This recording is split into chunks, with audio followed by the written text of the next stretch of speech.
Alright, where did the word start?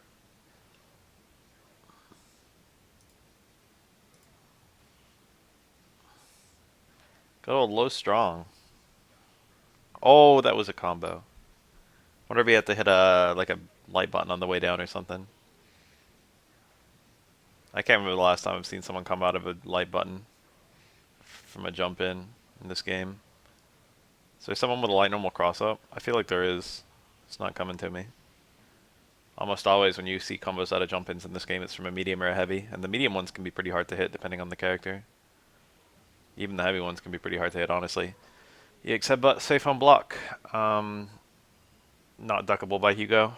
Launches on hit, very, very good in this matchup. He can parry it though.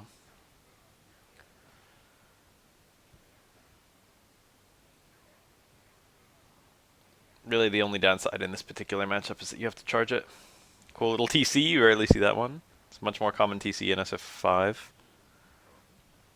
There it is again.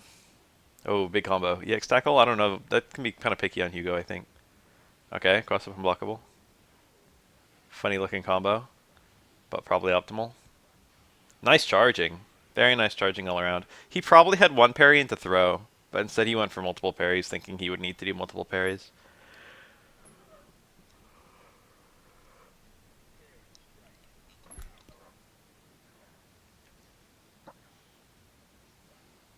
Empty jump strong? That's what it looked like. Very unusual thing. Empty jump and then a button can be really good, like a button immediately on landing. The single most common comment I get is finally caught you live and permutations thereof. A lot of people just watch me on YouTube but not here, I suppose. Nice, this kill combo. Anti-air crutch fierce is JP2. I think each hit of VX headbutt is JP1. So we had JP4. Still had a workable juggle state. Nice charging. This should still get a hit. Yep. Now he's got. He kind of. By not quick standing, Urian pushed him out of the corner by the time he actually woke up. This kills though. Ooh, bully mirror.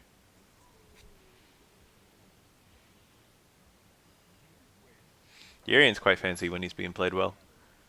One of the most fancy characters in the game, I would say. Maybe the most.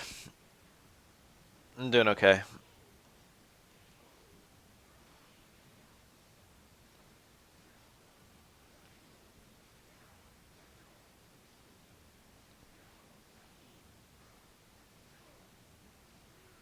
The snatch.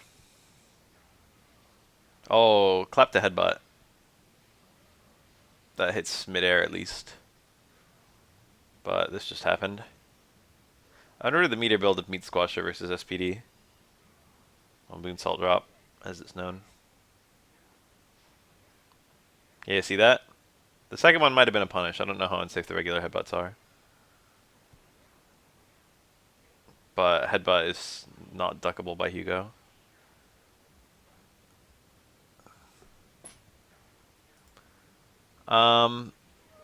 So I did the practical, and I got literally the hardest X-ray that I could have gotten, which was an apical oblique shoulder. For that one, you have to have the patient. You can do it sitting, you can do it recumbent, you can do it standing. Our X-ray machine can theoretically go high enough to do it standing on a short person. But I decided before the exam to do it recumbent, so that would be the easiest. But for that one, you have to do a 45-degree downward angle on a patient at a 45-degree oblique. So, a downward angle when someone's lying down is just a left or right angle, which is pretty easy. But getting someone to lie down at a 45-degree angle is a lot more complicated than getting someone to stand at a 45-degree angle. Fortunately, that part I nailed. I wasn't 100% sure of what I was supposed to be x-raying. I know it's a shoulder x-ray, but I basically caught the whole scapula, and I lost 1 point because of that. I didn't forget anything during uh, the roleplay. I got all the stuff I was supposed to get. But I really wanted to get everything. I wanted to make sure I didn't miss the area of interest. I missed I didn't collimate to quite, or I collimated way too large, and I lost a point for that. But I also didn't quite get the right spot for the center of my beam, and I actually didn't lose points for that because I was close enough. But I didn't palpate for it. I don't know. I guess I was like nervous. It didn't even occur to me to palpate for it.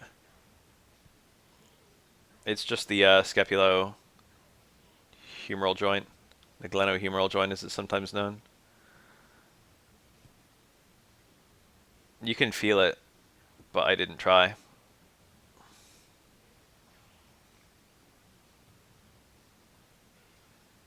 Anyway, it was out of 51 points, and I got 50. I didn't forget my shielding. My patient instructions were good. I remember to tell him to suspend respiration. I remember to tell him to start breathing again. I put my marker. The whole thing was very awkward because I wanted to be happy after I got my 50 out of 51. I was happy, but I was kind of still nervous because I was kind of stressing about it for a long time. And then when I finally did it, I was the first one to do it. I was like, I want to get this over with. Let me be first up. When I finally did it, everyone else was getting. There were like I think two perfect scores in my section. My section has about 10 people in it, and most people got like a little bit of points off. Some people got 50, some people got 51, some people got 49, and then it was like 49 was like the lowest score, and no one forgot anything. It's instant 48 instead of 51. You lose 3 points if you forget like your marker. You lose 3 points if you forget your shielding. There's certain things where if you forget them, you just lose an instant 3 points, even though it's like one thing to remember. Hi. Anyway, uh, my partner, who I did it perfectly with him, when it was his turn versus me, he was stressing about it very obviously, but then when it finally rolled around, he said he wasn't really stressed anymore after he saw everyone else do pretty well. Oh, Tyrant Punisher. Tyrant Slaughter, whatever the name of that super. Wow, mid-air version. He did that deliberately. That setup will always give you Tyrant Punisher mid-air version. This super is always really cool to see, so I'm glad we get to see some more of it. For those who don't know, Urian SA3 is probably the single best super in the game, or a very serious candidate. But SA1 behaves like a normal super, and SA3 doesn't behave at all like a normal super. So SA1 gives Urian a lot more traditional things you would expect from a super, such as parry into super, or like tackle into super and confirms. And it actually does do pretty good damage. No, we didn't actually end up playing FF7. Maybe we'll do that soon though. Could be today.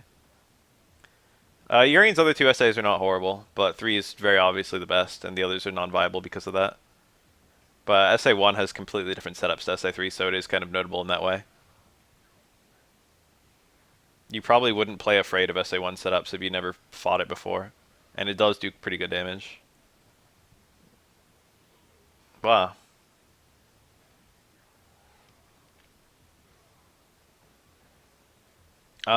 Anyway, my partner, when it was finally his turn, I came in there, nice.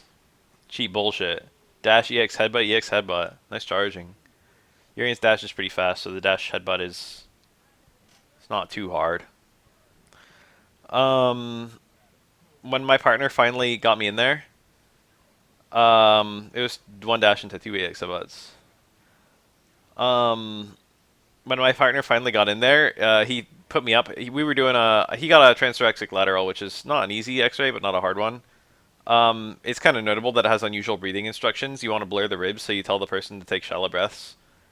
Whereas most upper body, you tell them to suspend respiration. Hold still, don't move, hold your breath, etc. He didn't shield me, and he didn't place his marker. He forgot two separate things. And he lost 6 points instantly. And I felt so bad because I wanted to say something.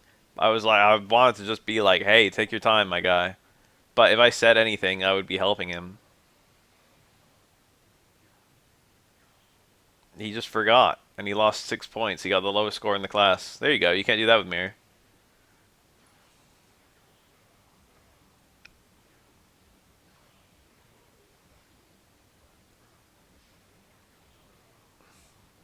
And even though I wanted to be happy, ugh, that was probably a punish, that jab. Even though I want to be happy about my own score, I felt so bad for him. Because it was clear he was nervous, and then he stopped being nervous. Wow, is that punish? Did he get reversal? I missed it. I thought he did. And then he just choked. He utterly choked. I didn't understand. Like he practiced it so much, and for what it's worth, he would forget something different every time he practiced. And I kept on reminding him, like, don't forget your marker, don't forget your shielding. Every time he left something out, I would notice when he left it, and I would remind him of it. But the thing about it is, like, I was just like, you should like the thing when you're collimating, the thing you should collimate for is you should leave room for your marker. So you should obviously think about your marker while you're doing the collimation, and you would never shoot an X-ray without collimating. It's impossible to forget. All right, that actually looks pretty good here. That's actually like a real thing that would make me consider SA1 in this matchup. Clap has a reactable startup, so you could turn out a super on reaction to it. It's kind of tricky though because Hugo can do like a light clap when a heavy clap would be meaty in certain scenarios, and then he'll finish the clap and recover before you even wake up. I want to be happy about my grade, but I'm super sad for this guy and his grade. But also, lab, you have to. Well, it's kind of scary because you have to get over 99%, or you have to get over 92%, or you fail the class. In lab, you have to pass lab, and lab is a cutoff of 92%. But most of the stuff is literally free. So this is like the only thing you can really lose points on. And he got 46 out of 51, right? 45 out of 51. So, uh, that's still like, like a 90% on the thing he lost points on. So as long as he's getting like, 100% on everything else, he's alright. And most of the stuff in lab, we just all get 100% on. You can freely share answers in lab. So we just discuss all our answers before we turn shit in. Oh, empty jump strong, it was. Kind of weird looking.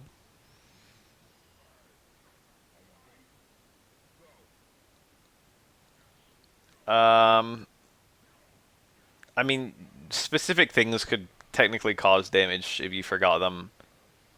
Shielding would be a very good example of that, and shielding was one of the things he forgot. But shielding is actually on its way out.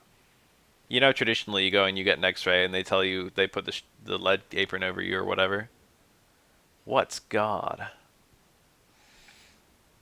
But actually, there's suggestions now that that doesn't really do anything to help the patient. Something like that. Either because it doesn't absorb the X-rays, or it redirects certain X-rays, or I don't know what. Or just because X-rays, the amounts we're using are so small now. With the advent of digital radiography, X-rays use way less dosage than they used to, like even like 30 years ago. X-rays are much safer. We use much smaller amounts and have much more advanced ways of interpreting the results. Like back in the day, to get a decent radiograph, you needed like 16 milliampere seconds of blasting fucking X-ray beams, and now it's like 2. And the math on that does just check out fairly nicely. It is like 1/8 of the radiation.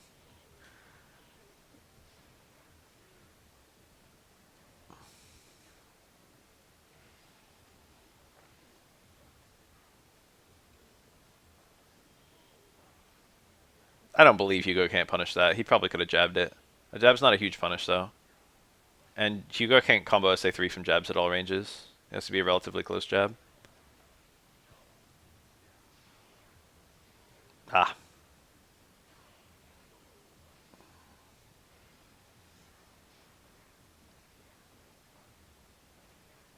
He could have just gotten thrown for all of that. The mirror didn't even hit.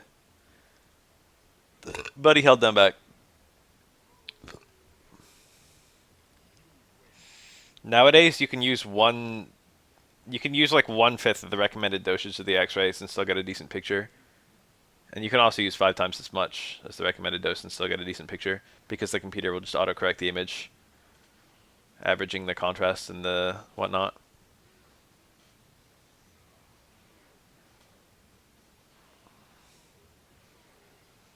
Bright and dark areas. Headbutt is safe on block, but it's supposed to whiff, but it won't whiff on Hugo because he's tall. It's the exact opposite. You want to duck it, it's just that Hugo can't duck it. Hugo is as tall crouching as most characters are standing.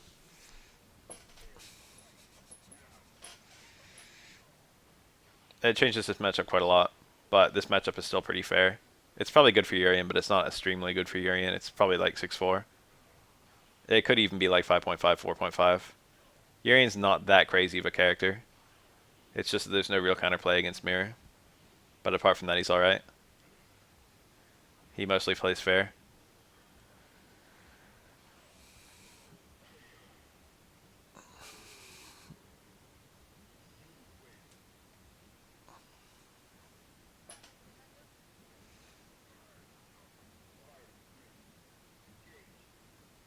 There's kind of a lingering question with where the grapplers are in SF6, I feel. Obviously, we've got Zangief. And I think there's talk that, what's her face? Lily? I don't remember, the Native American girl. I think she might have a command grab, right? And then either the French girl or the Italian one, there was discussion that one or both of them might be grapplers. But apart from that, we don't really know. And we don't even know for those characters. We don't even know Zangief's going to be a grappler. I mean, we do, but we don't.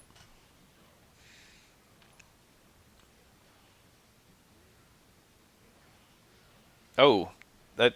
I thought it was good. I was going to say it was right on the cusp of not being a combo, but it actually just wasn't a combo. Dawson's been a grappler before.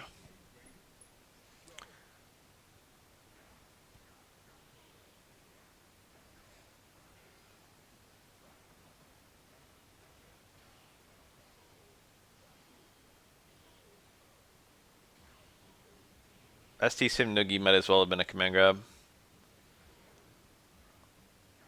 Omega Dhalsim is a character where I thought he was probably one of the most interesting characters in Omega, but I'm not very good at Dhalsim. I would have liked to see more of him. I think he's probably pretty strong. It's hard to say though.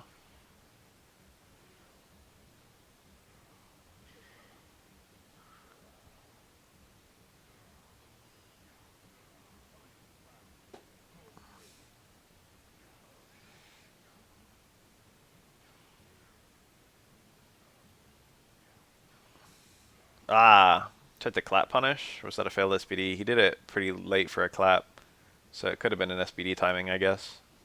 It's possible to try for clap and get SPD. I mean, try for SPD and get clap. Maybe he wanted clap. I don't know. You gotta parry a few times there, it's ugly.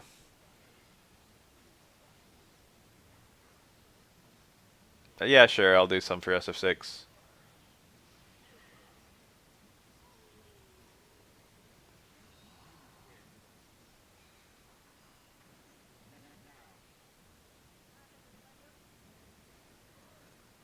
I remember Omega Dhalsim's only 3 frame was the fucking down back short, which was very awkward to do in combos because he had that +3 half circle forward kick or whatever.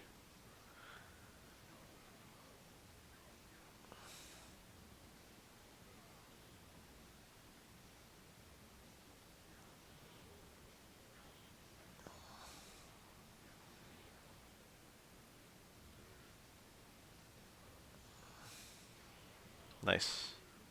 Very nice. I remember his dash is a bit better. He's got like 2 dashes, and both of them are faster than they were in SF4.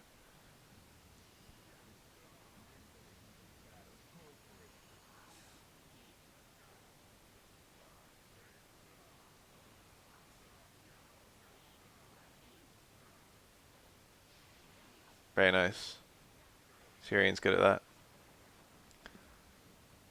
Double overhead. That overhead is pretty easy to react to. I mean, you can mess it up. I've messed it up plenty of times. But it's like the thing that you want Urian to do the most. A low short's unreactable, a low forward's unreactable, instant overhead's pretty hard to react to. For that overhead, you can usually spot. Renhouse is easy too.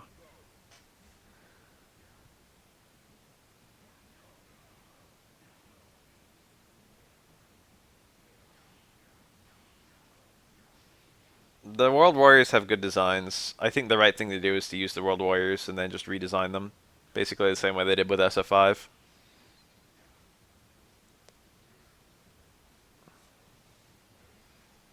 The only World Warrior I'd say the design is kind of weak is,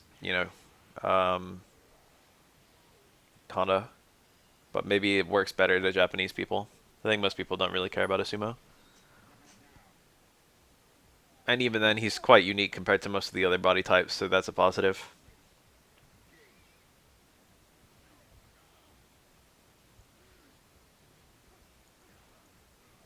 Fellas, is lightning legs, 100 hand slap, or electricity the most iconic mash move?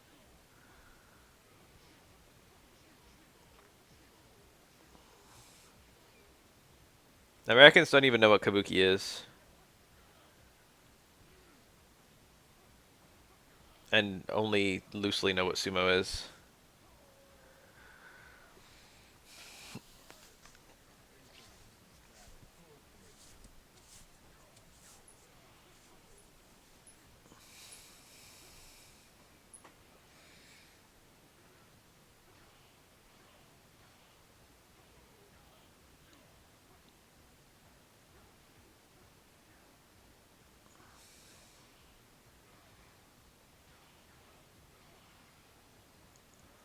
Uh-oh.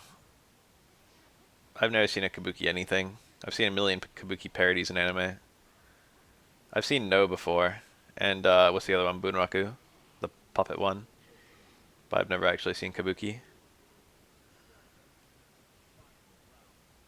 My Japanese pen pal, his mom did No plays.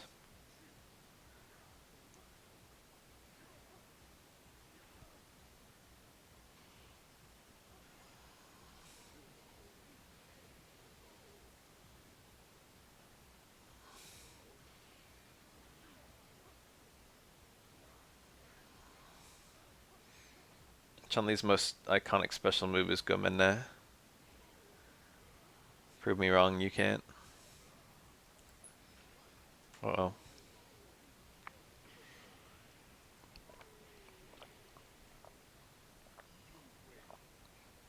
Nice.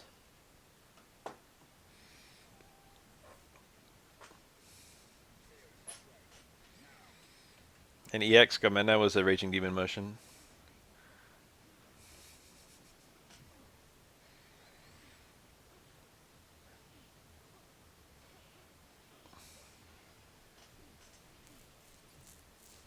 Nice.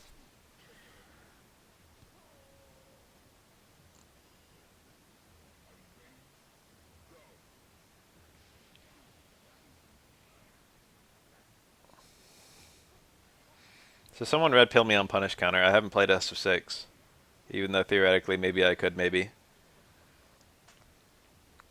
It's like, I know it's like the evolution of like the shore you can counter hit state and recovery. But it seems like a lot of moves have punish counter. And not just shore Yukins. What's going on with that?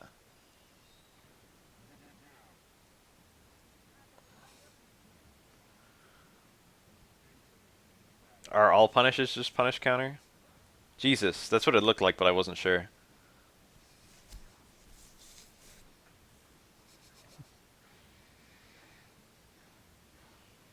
That's a pretty cool idea, actually. So you have extended combo options in a punish compared to just when you hit someone randomly. That makes a lot of sense. It means they can kind of like have people just throwing attacks around at each other and it won't break the game or anything. And then have big combo option or big combo options only when a punish is achieved. That was a real class up unblockable, but not a very good one. He used up most of his mirror hits before he even got the opportunity for a combo. Excuse me.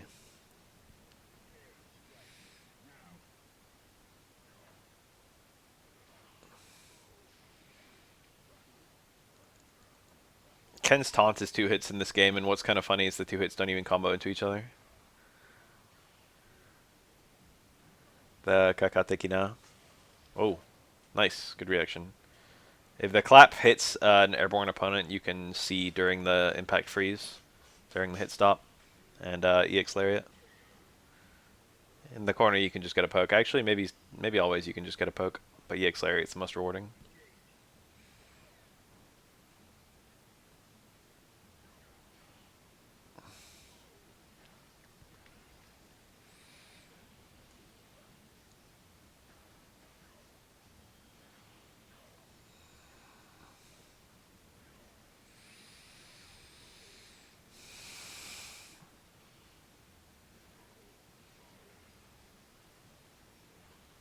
In the trading mode, is there a punish counter state? Can I turn punish counter to yes? Is there record already? Alright, cool. That'll make things easy. Training mode for SF5 was super good. I have firm belief that Capcom understands how to do the best training mode. Well, maybe not the best, but like they can. You can test everything you want to test in training mode now. What the fuck is a buffet lair? I'm not even sure if I'm one. Oh, you have to red pay the last hit for a good punish on that.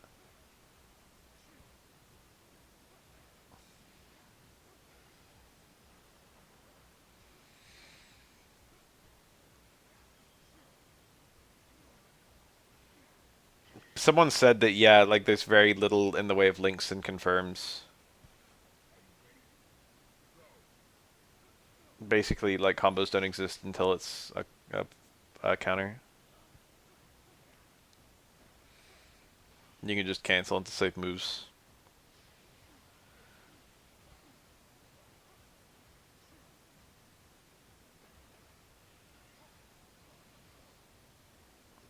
The annoying thing about Dudley is he can be at different ranges after any super. So I'm worried that EX Headbutt might not hit on the first frame if it's like a tip of light super or something. I've seen combos with multiple drive rushes. Normal drive rush is 3 bars, right?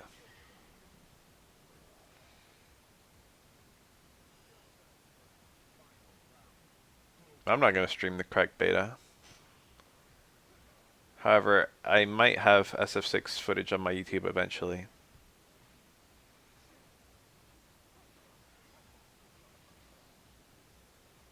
I think I saw people doing Guile combos into back fierce or whatever the normal is now, where he fucking punches you in the face. Burn straight, as it's known.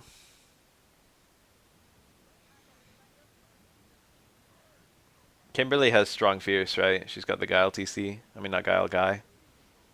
And the Bushin chain as well, right?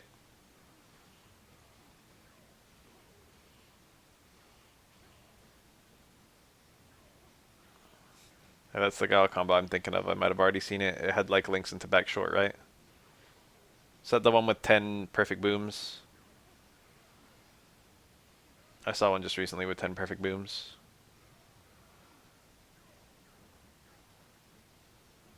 Guile's usually a combo machine. Oh, 16 perfect booms. Alright, that's a longer one than what I saw. People said perfect booms were pretty easy to hit. With Dane's perfect specials in SF5, I find them easier to do than the non-perfect ones. I wonder if it's going to be like that with Guile.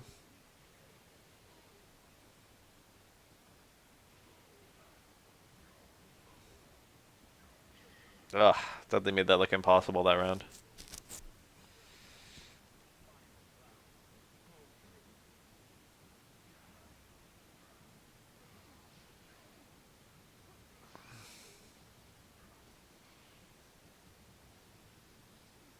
I usually have an on the side Guile. I play Guile in every game he's in.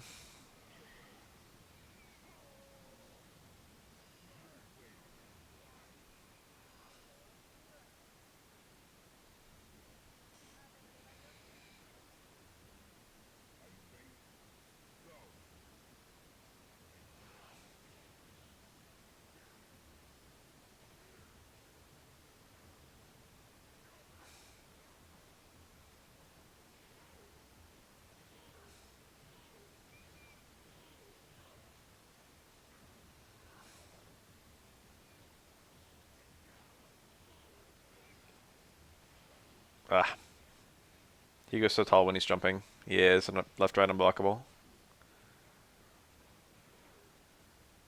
Very hard to win.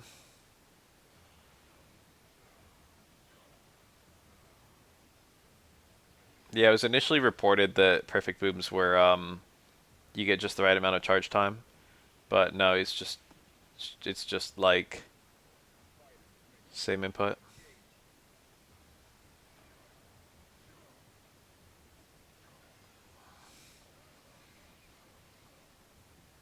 We got that exact same comment word for word earlier in the stream, I think.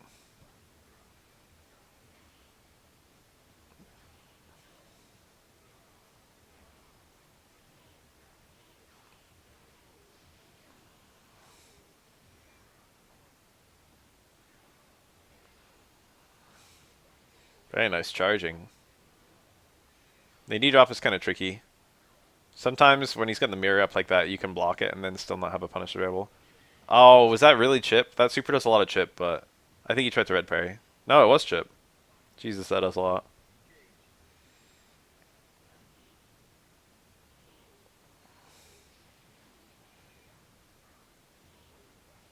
Oh, nice deep hit. This might kill. Didn't even finish the combo. I don't know if there's any way he can make that kill.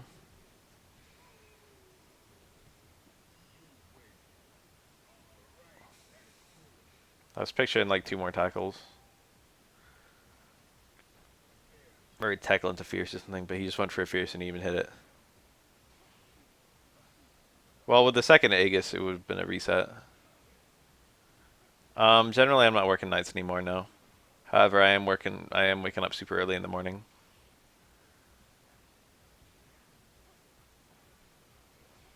I think that was a tackle. That one was obviously a tackle, but he did like an awkward step kick there. Ah, okay. Hi.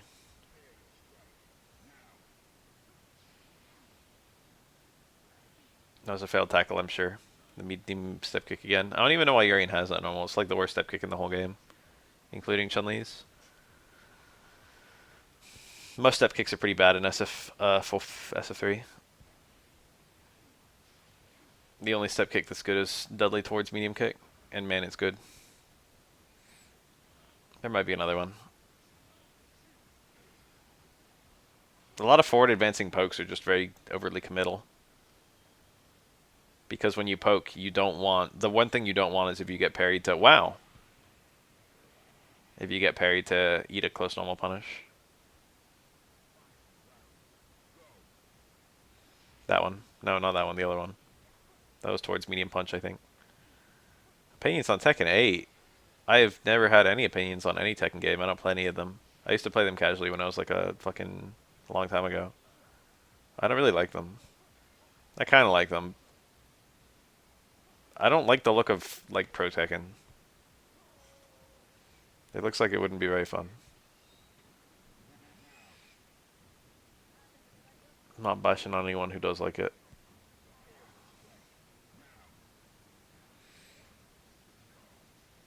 It seems like there's a lot of knowledge check stuff, and then the combos seem kind of fun. I don't really like the way that Oki or corners work though. That seems to be a pretty big part of the game for both. I haven't played SF6.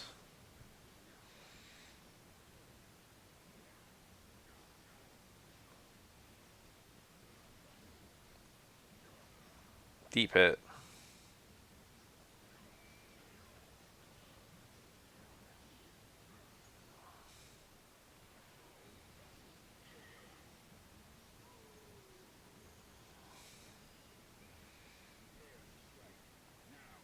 SF6 looks like it has a bunch of good ideas.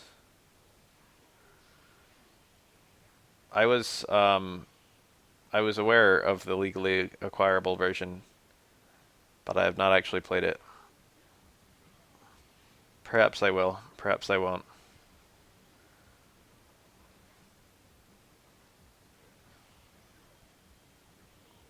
I just haven't rolled around to it yet. I've been busy with my X-ray stuff. Being a functioning, valuable member of society.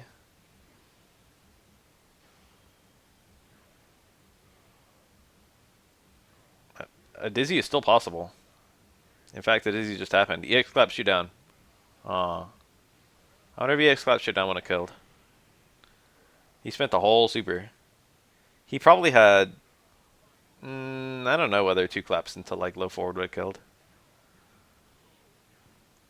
I think Hugo can do two claps into towards fierce, but I would hate to actually do that in a match. Yeah, you don't have to. You don't have to hit a button after parrying. You can just go from parry into blocking. Cool hit.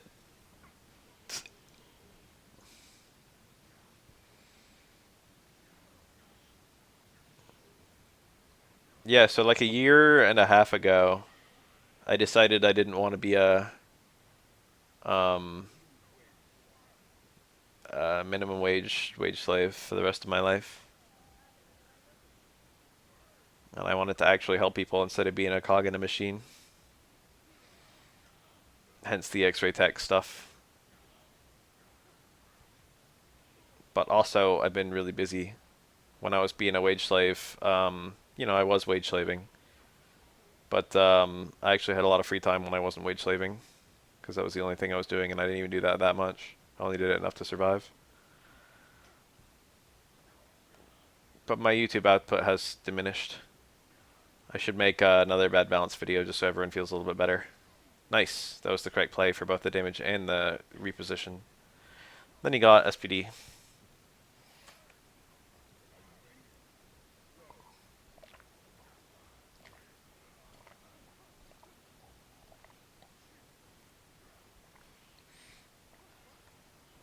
Oh, he landed.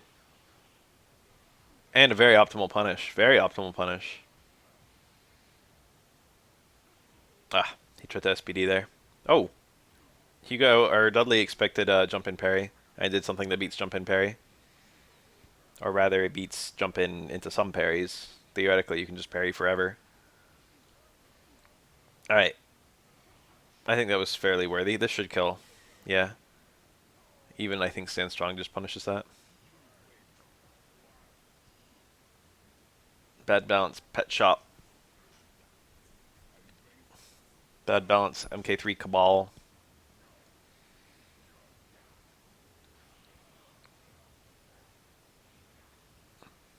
Remember when I made um, that tier video with Human Smoke and Scorpion? Where I said that not all characters were equal, and it was, proof herein. I remember one of the comments to that video was how Shiva was actually a much better character than I thought because she had the highest punish damage in the game for a dial combo, which is true, by the way.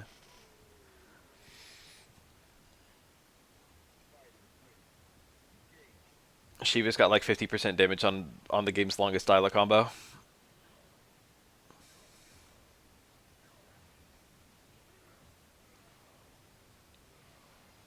If you don't know, Shiva is also considered to be the worst character in the game. The main reason is that all three of her special moves are really mediocre. The fireball is one of the worst fireballs in the game, although it is kind of big. And the other two are basically unlandable against a good opponent because they're both just reactable and they're very punishable. Near top on N64, did endurance change it that much, or did she get rebalanced in some way? N64 was Trilogy and not UMK3. I know endurance changed a lot of characters, or what's it called? Is it called endurance? The fucking thing where like you build up like infinite run or something.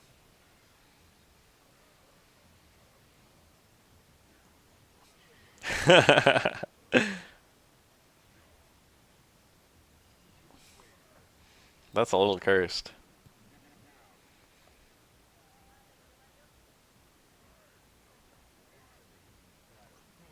The system mechanics were a lot cleaner in MK11 compared to previous MK games.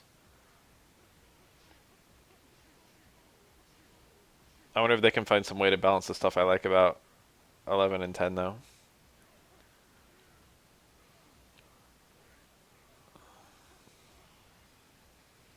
Oh, he did something.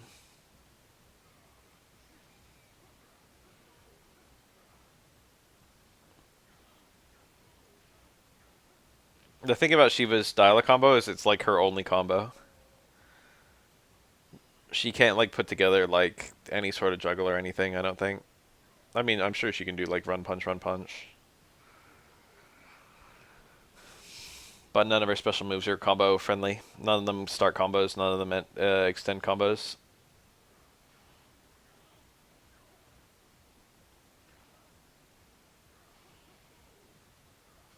It's more like there are bad animations present than that the animations are super bad. But they've been getting better. They were like horrible in MK9, and they weren't even human before that. And then they were generally good, but with some horrible ones in 10, and in 11 they're generally okay. Ooh, it fell out. That rarely happens.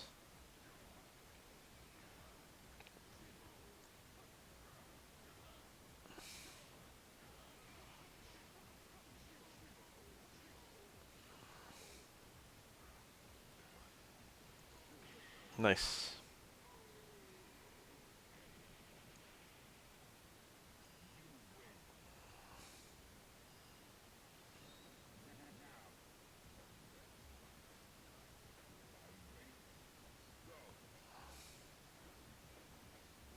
Best looking modern fighting game.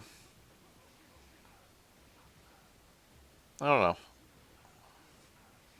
Oh yes, King of Fighters 13. I don't remember. I think that wasn't. That came out like right around 2010. I think a little bit before. It's either 2009, 2010, something like that.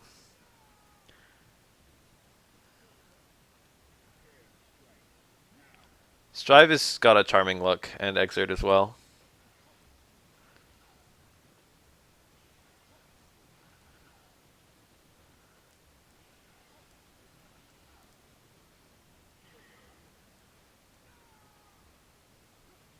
Goddamn, KO 13 is a good game. No, there's an Alex on the screen, and he died. And now he's gone. Easy come, easy go.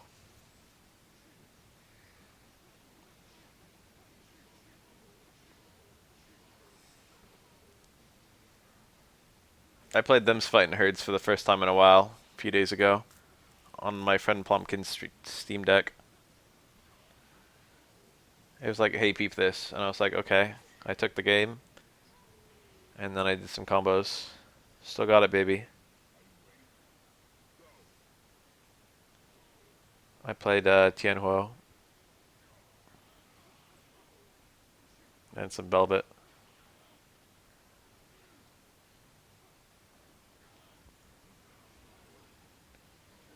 I don't actually, I don't actually think so. I've definitely talked to him about it before, but I don't remember what he said. I think he might have played it, but I don't think he's like played it a lot. It does seem like a Bungus game though.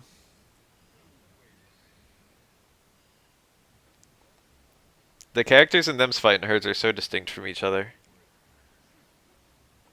And they better be because, like, there's only like 7 of them. So if there's no character for you, you're fucked.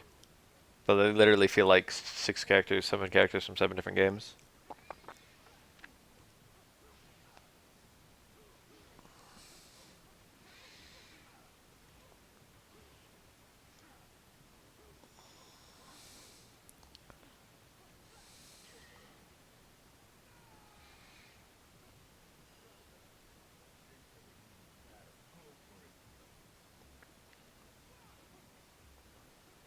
Of all the fighting games I've ever played, I would say Blaze Blue is the one where the characters feel the most like they're from different games.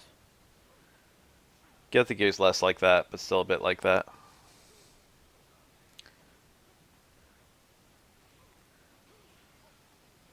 Ah,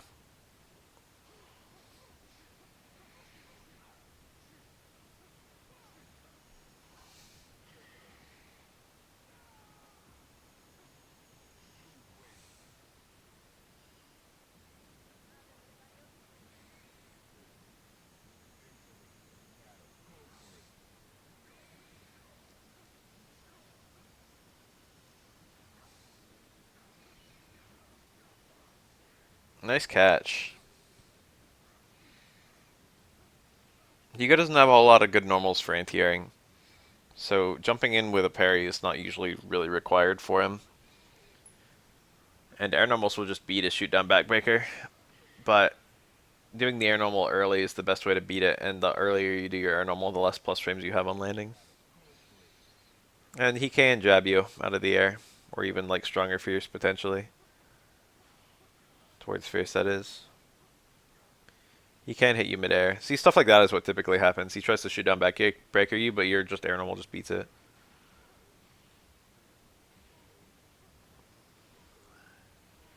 Speaking as an Aura player, I jump in on Hugo basically whenever I feel like it, which is all the time.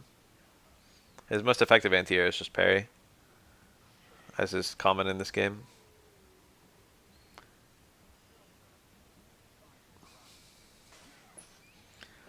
The thing about shoot down backbreaker is you can't parry it, so if it also was a clean anti-air, it would just be a hard counter to jumps, which would be the only one in the game. So they have to do it like that. It makes sense. They want you to be able to jump in third strike.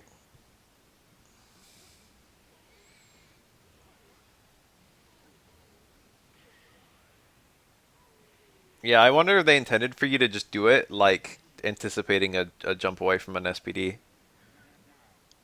And you can use it like that. That does work. It's a bit all in. People don't really jump out of SPDs that much. They just kind of let themselves get tossed and then quick stand, like SF5 almost. Maybe they backdash. It can. It's more of a lateral range issue. It's like typically if you do early jump hard punch, it depends on where you're jumping from, but oftentimes it won't even just hit Hugo. Cool. Hit another ducking upper, I think.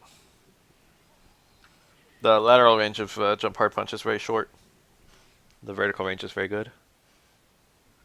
It beats jump parry. It's just a hard counter to jump parry, which is something that almost doesn't exist.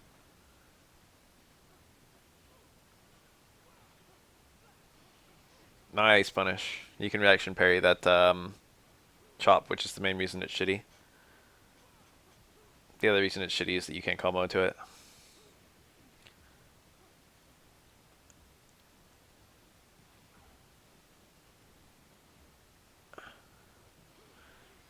Wow. Oh, the charging. It's kind of funny looking. No, no, no. Shoot out backbreaker, by the time you see it, it's already hitting you. It's got like no startup. Well, I mean, it does have a lot of startup, but the startup just looks like a jump.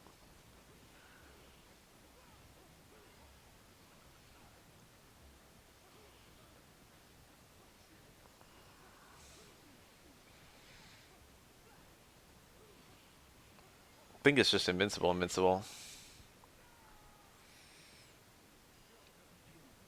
What sucks about Hugo in SF4 is that that's his only anti-air besides Stand Fierce, which is just armored.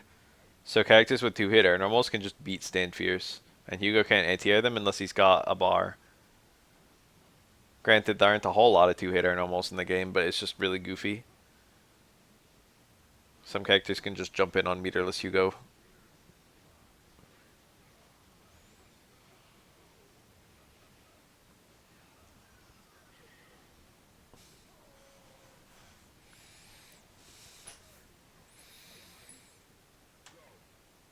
Um, I don't even think any hit grabs can be EX'd.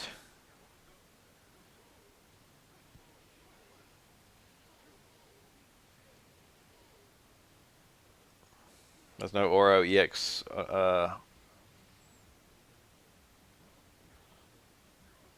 Nioriki. There's no Ibuki EX Raida. There's no EX half cycle forward kick for Necro. Nice parries.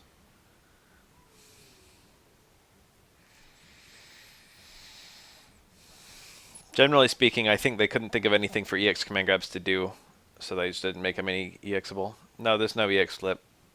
They have EX flip in SF4. It has more range. Sean Tackle is, I guess, a hit grab. Any hit that leads to like an animation is usually regarded as a hit grab. Sean Tackle would be a good example of one that actually is an EXable hit grab. Might be the only one in the game. Easy one to miss. Most people don't really think about Sean's EXs.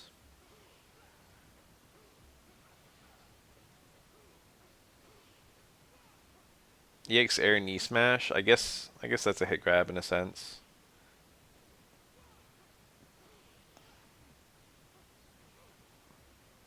You can parry regular knee smash too. It'd be a nice cool little mix up if Alex could get a 50-50 there.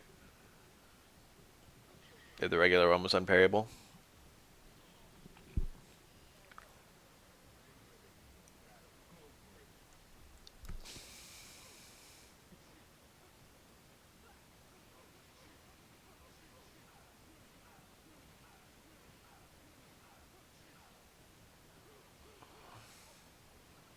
Oh, he committed.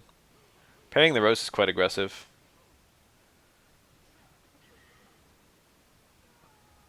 SA3 is probably one of the most significant low-level gimmicks in the game.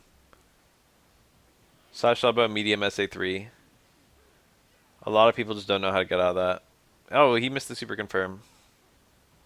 Ah, he got the super confirm, but it didn't hit. Dudley with the picture perfect punish. Block one hit, hold back a little bit, hold up forward. Oh. Hi.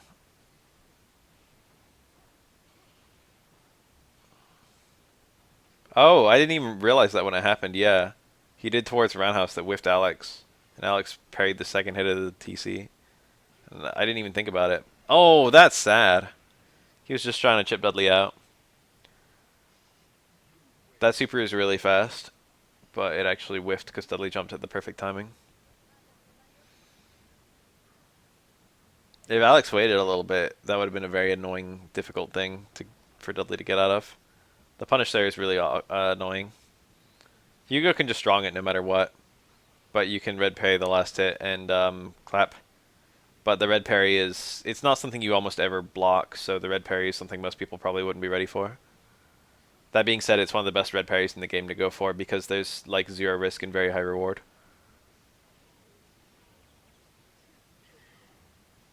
Dudley can't cancel the last hit to anything, it doesn't knock down, it doesn't do very much damage. There's basically no risk.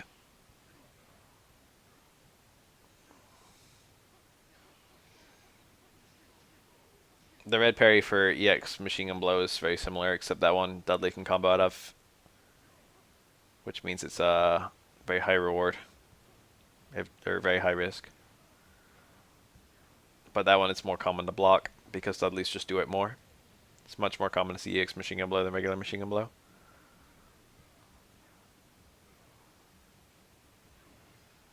Red underwear guy? Is that the medium version of Urian? Medium kick? I think it's medium kick Urian that's red, right?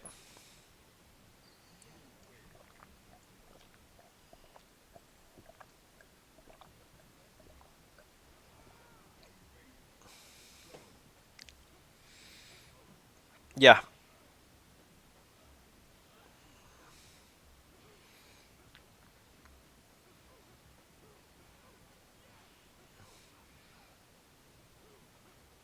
Secret's red? I guess it is a rather unique color.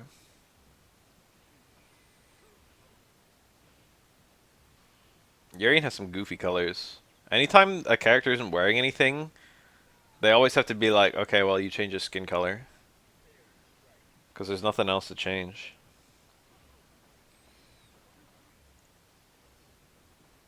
I feel like a dummy whenever I get Sean does like a tackle cancels on block.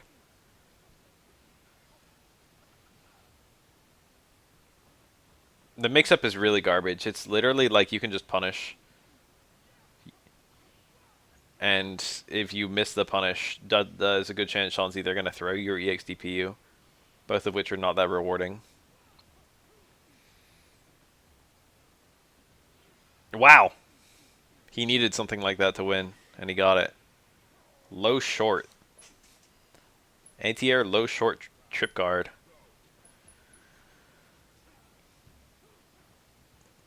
Sean's damage is super low. Generally, his super damage is okay.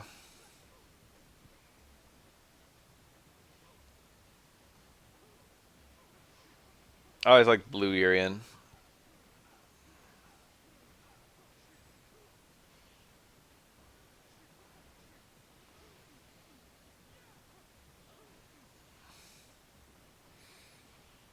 Aura's punish on the block tackle is surprisingly kind of mediocre. That might have chipped out. I think it would have. I don't think it would have chipped out on the first hit, but it does do quite a lot of chip on the first hit, so maybe.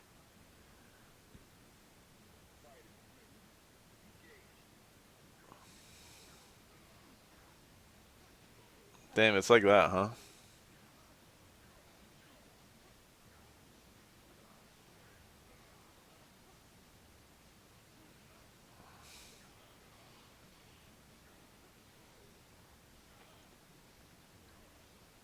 I remember making the 12 bad balance video, and I showed off a 12 punish and then showed off a stronger Sean punish. And I didn't actually say it in the video. I said that I promised Sean's damage isn't high, but Sean's damage is probably legitimately the second lowest in the game after 12s. I'm struggling to think of a character with lower damage. Yun's damage is surprisingly quite low.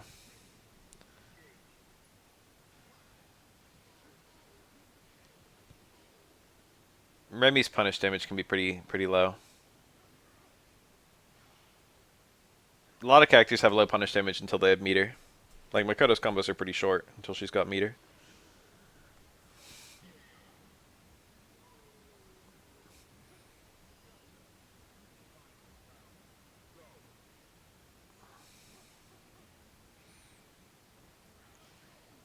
Oro's SA1 is... it's definitely a lot worse than his other two SAs, but it's hard for me to say whether it's like... I mean, you can land it. Even against a good opponent, you can land it. Fairly easily, actually. If it was his only super, I don't know where his tier would fall.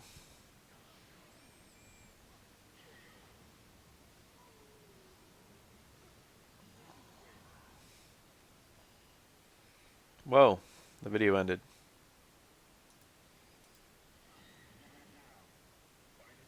That was a close one.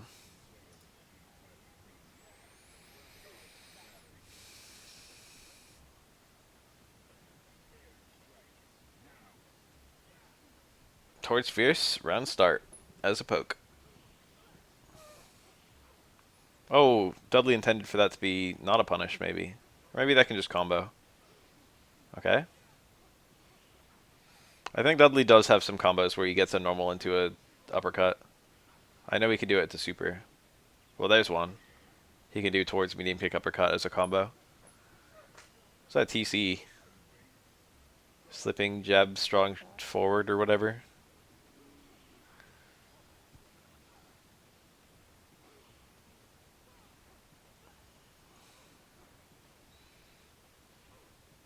Q is pretty hard to win with. Some parts of his gameplay are very easy. Like if you just look for the taunt setups and then taunt every time you get one. That part is very simple. But playing against a good opponent and actually landing a lot of his attacks is very difficult. You've got to go for you've got to land parries.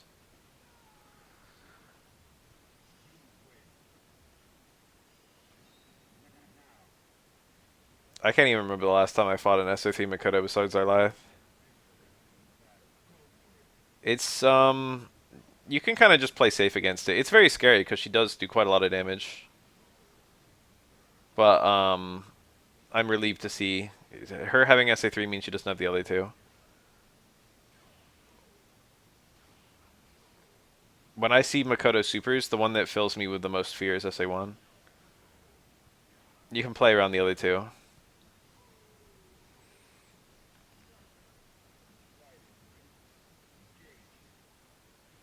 There are ways you can play that make it almost impossible for a Makoto to SA2 you. But there's no way you can play to make yourself safe against SA1. It's just a guess.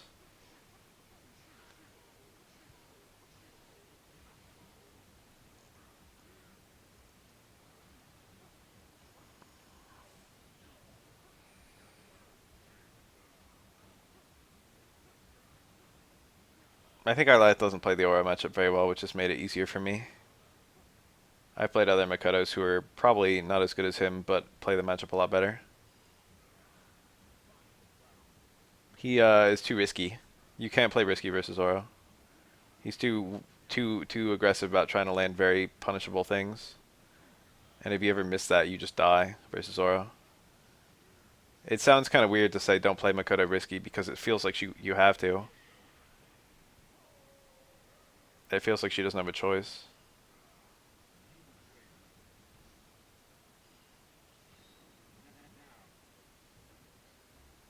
The standoff.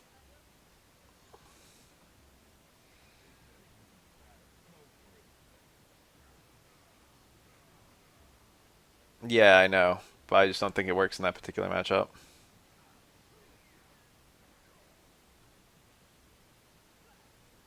Or it's like the quintessential you give him an inch, he takes a mile kind of character, along with Makoto herself.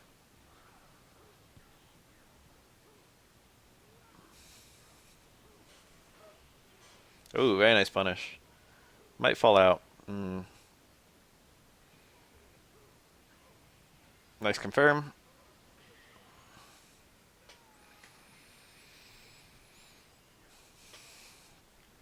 That Makoto who I used to play at Wednesday Night Fights, Carafail.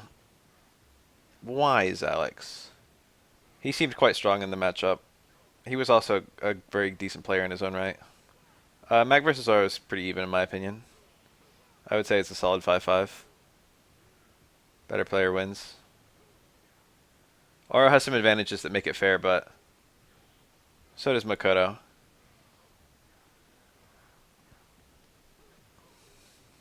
Oro has a long dizzy bar, and he's also very mobile, which both make Makoto's lockdown pretty hard to push.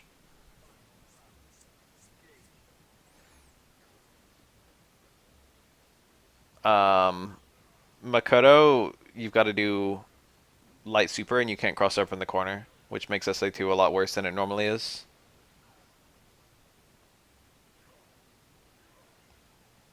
And yeah, she can't touch of Dizzy Oro, but she can like get one hit and then touch of Dizzy you. Damn, this guy comes in, he's like, nah. Someone find the boss tier list. Someone find the Kuroda matchup chart. What does Kuroda think of the matchup? I don't know, like, I don't know. Kuroda has some wacky opinions on tiers, which I think are accurate, but I don't know, I think if they're accurate to my level. Hungby's own word. Damn.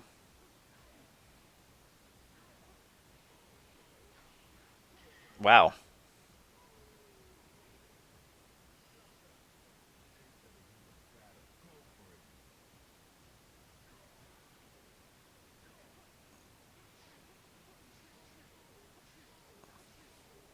I played Hungby I think 3 times, and I actually beat him up in all 3 of them. It wasn't free in any of them though. One of them was just a couple days ago. He's probably out of practice these days. I never played him in his prime.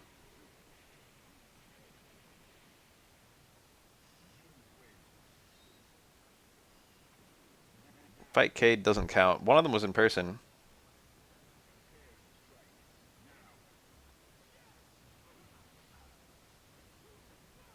Actually, 2 of them were in person. Only one of them was on Fightcade.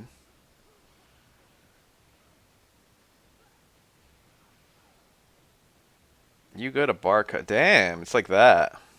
No, I don't. I played him at the 37th Reloaded,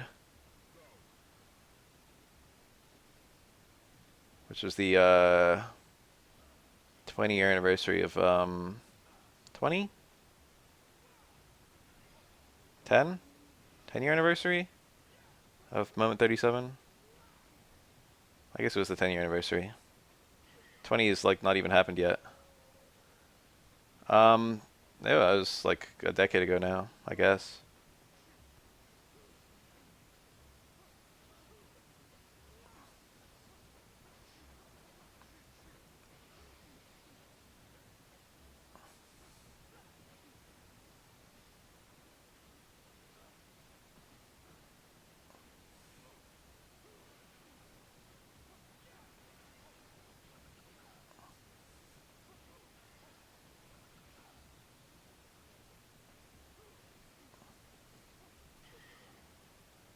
I play Oro.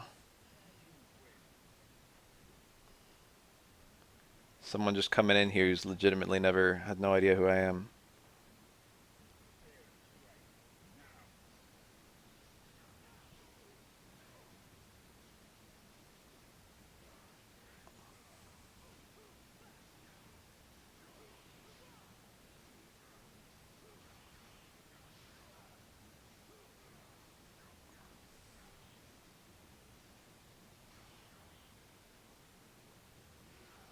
No, I'm SoCal.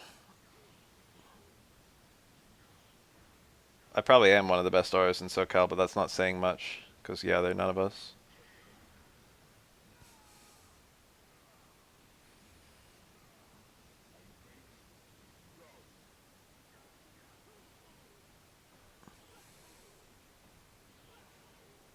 Did anyone actually find the fucking Crota matchup chart? I want to know. Yeah.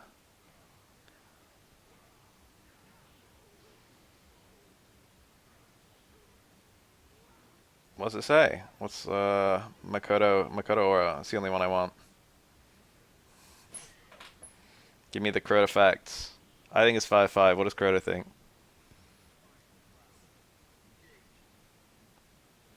The name buff fail doesn't come from anything. It comes from Bomberman. Bomberman second attack. I tried to pick a random name from a character from a video game, but I didn't even get it. It's in Japanese. I can't read it. No.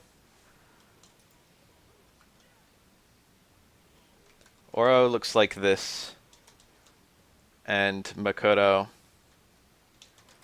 looks like that. 5-5 says Kuroda. No, I played the matchup a lot. I'm pretty sure it's 5-5. I've seen it a lot at high level too.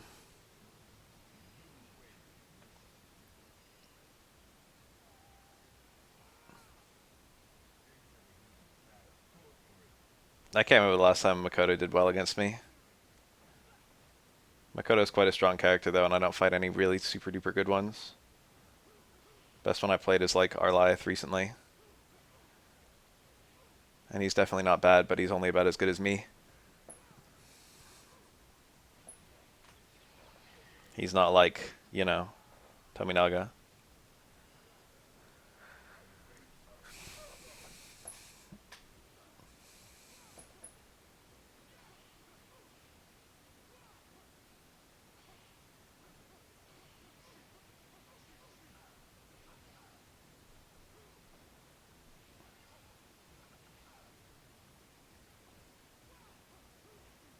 Or on the 3S tier list is pretty hard to place. I think he's a sleeper number 6, but most people would disagree with that.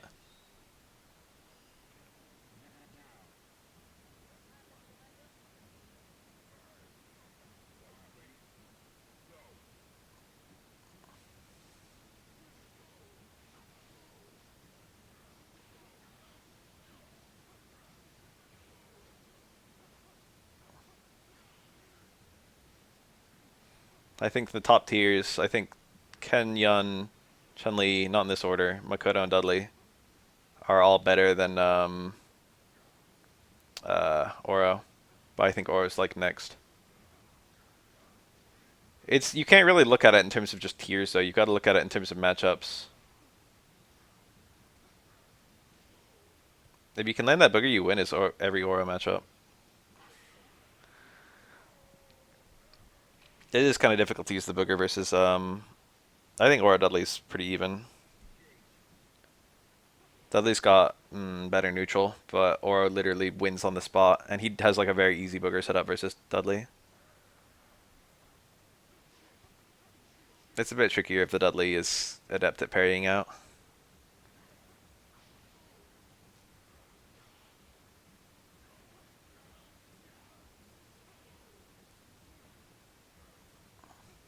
Kuroda has no faith in Makoto for whatever reason.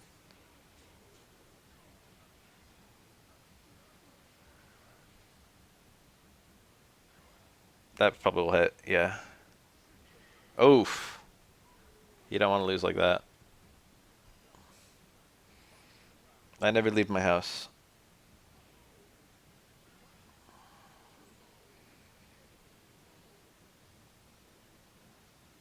I'm sure those guys there know me, and they'll probably say some very unkind things. Well, I might get a kind thing here or there.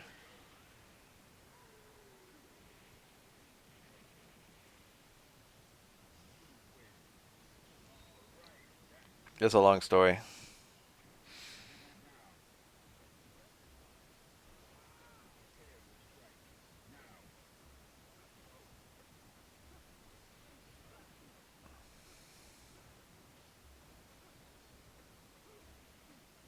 I think at the highest level, Makoto's stiffness can actually hurt her. Yes, I'll do character guides for SF6. Makoto's so fast that up until the highest level, it doesn't really feel like her movement is bad. But when you watch certain top level players play against Makoto, they make her movement look bad.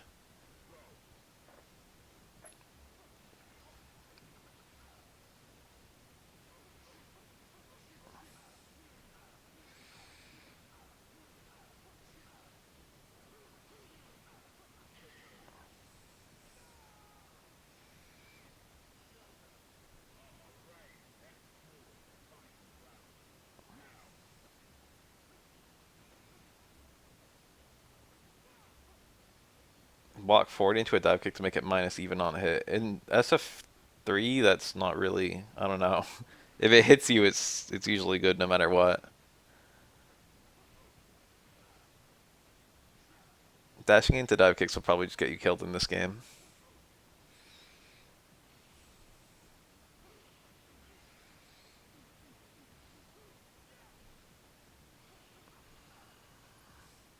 Is Akuma hard to play? On the surface, eh.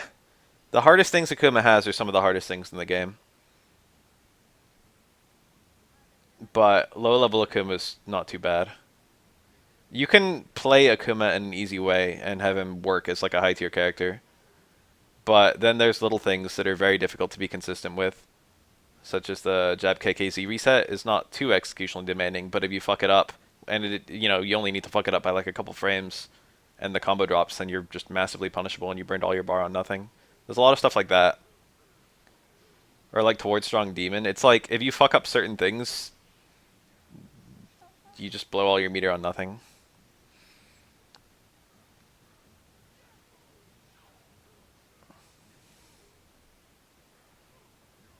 The Raging Demon's okay. It is a true one frame grab. Oh, look at that. Strip him out. Is 30th only 4 frames? 30th feels laggy even to me.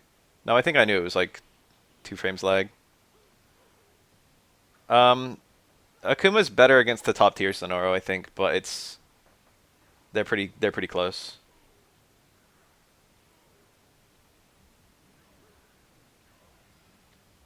They're very close. I think at top level play Akuma will function better than Oro because they'll be the characters that Oro's not very good against will be much more common. Yun and Chun-Li.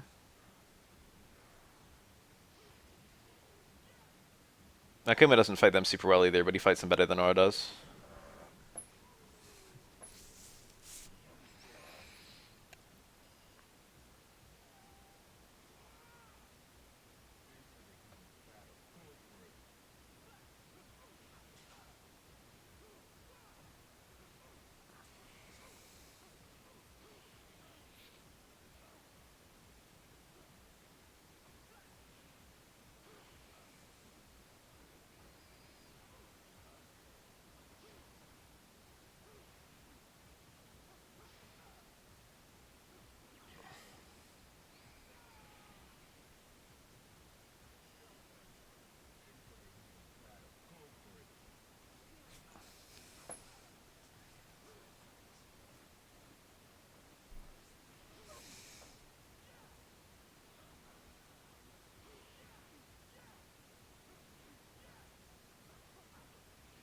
Nice punish.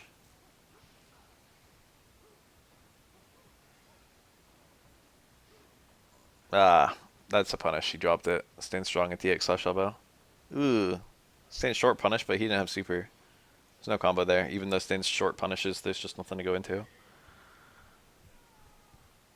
I think stand short cancels on into super only. I don't remember.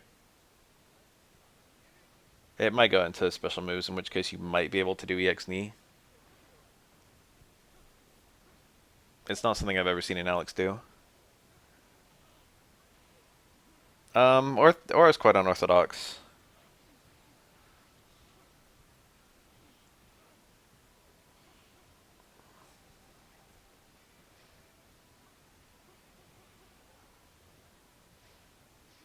Oh, mispunish.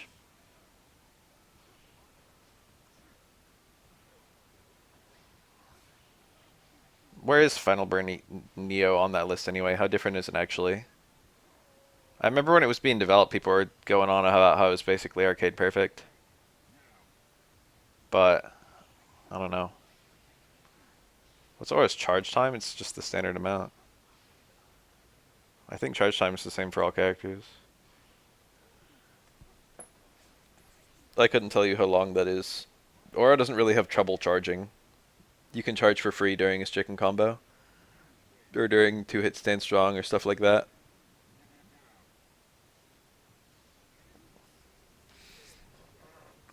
Yang's DC is quite valuable in this matchup.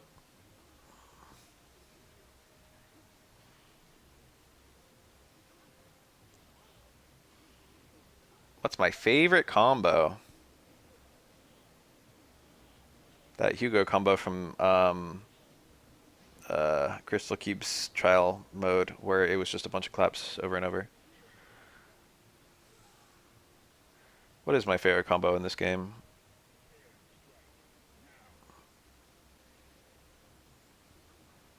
I get a special feeling whenever I see Makoto SA1 hit an airborne opponent. It always looks really funny. Ooh, SA2. That's not very common at all. This will probably kill? No, it's weaker than I thought. Shit. I thought with Yang health and the short combo. No, nowhere close.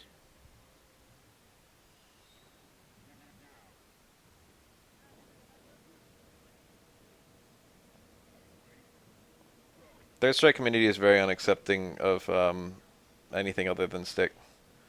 Speaking from experience.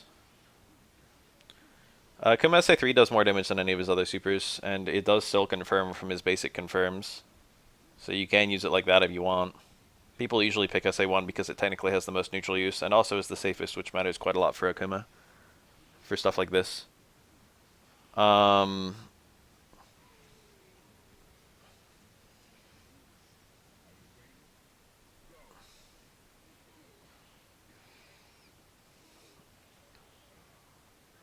I would never pick anything except SA1 for Akuma if it was me. But you can just do, like, you know, Light Tatsu, DP cancel to SA3. You can do Air Tatsu into, like, Ground Tatsu into Air Tatsu into SA3 stuff. I would agree with that. Anti-air DP into SA1 is extremely bullshit. I play on a PS1 pad. I can play on stick, and I have to play on stick whenever I play on, like, arcade. But I lose execution. I lose stand strong 2-hit into stand strong 1-hit into super. I can't do that on stick. And that's really important for Oro, so it sucks. No, it's an old PS1 pad.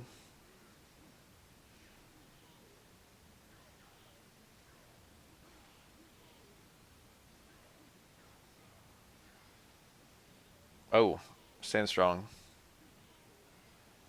That's probably chip, yeah. That was basically checkmate.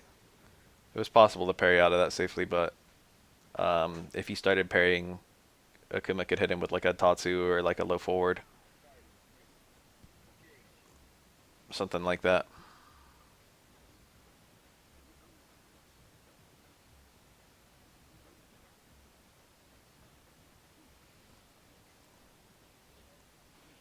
I do not have a separate mains from my input.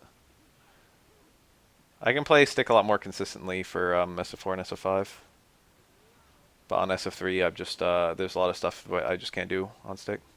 Is Goki good? Yes. He's usually regarded to be of similar tier to Ryu.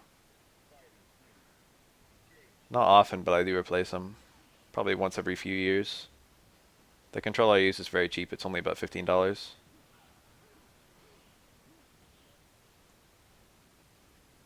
Don't ask me to explain why Alex does anything he does.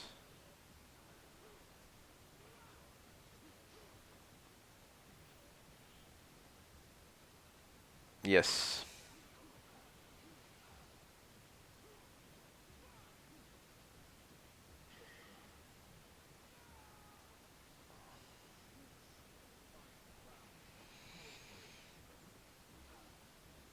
There are people out there who think that Akuma is better than Ken. I think these people are dumb.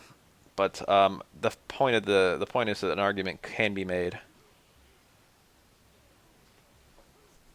Akuma has a lot of things that Ken doesn't have that are quite good. His ground Tatsu is like a million times better than Ken's, and his punish damage is actually very similar to Ken's. And the two of them both have the highest meterless punish damage in the game. Cool little reset. That's not. That was unavoidable. I thought Alex could jump out. I was high. Ken has no use for meterless Tatsus. They suck. Most Ken players literally ignore them. In very specific scenarios, they can be good.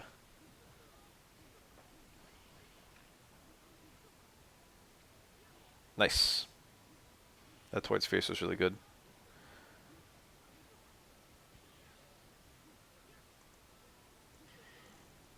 Sweet pal. Yun Dash Punch might punish that.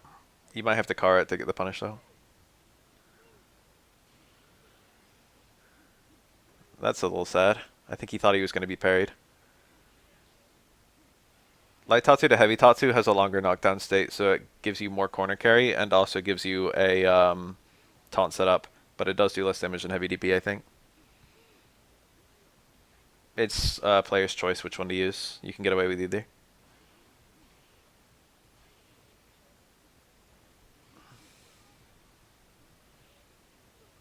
Oh, he had a game-winning combo. Nice. On the command grab whiff. He won anyway though.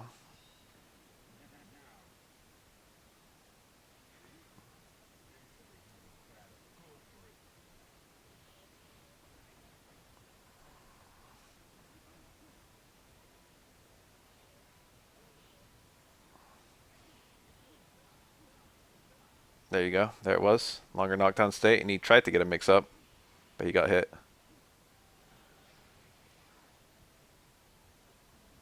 Teleport.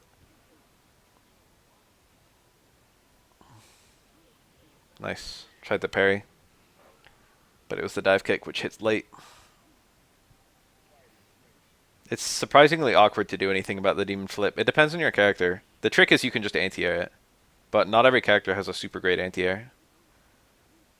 Like, Yang can do medium kick, but the close versus far medium kick can create issues. A lot of damage on that. When it gets a grounded connect, it's really strong. And it's also very fast, so you can do combos like that. Media universal overhead super.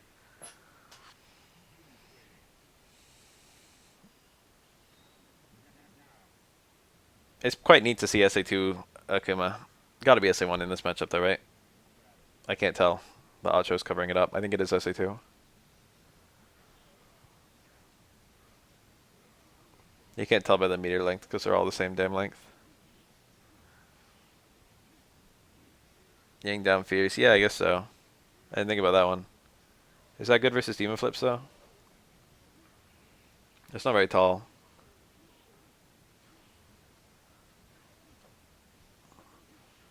He can probably do like the light up kick, I suppose. I don't know if that would actually beat a demon flip follow up though.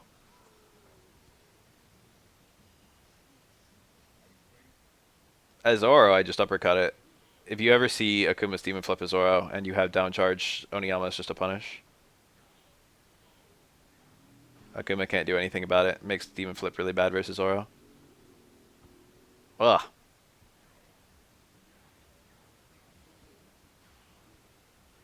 That's actually quite tricky. Oh, look how much damage he takes from the SPD though. KKZ! Look how slow it is. Failed to punish. The thing is, Akuma can just die if he gets clapped after a DP, but light DP recovers fast enough that clap punish is kind of tricky, especially because if it's heavy DP, you'd have to delay the clap. And you don't really have time to react to which version of DP it is if it's the light one. Like, if you wait to see enough hits that it's definitely the heavy one, yeah, you can reliably get a heavy clap punish. But while you're waiting, light clap already starts recovering. Airtatsu's very good in this matchup.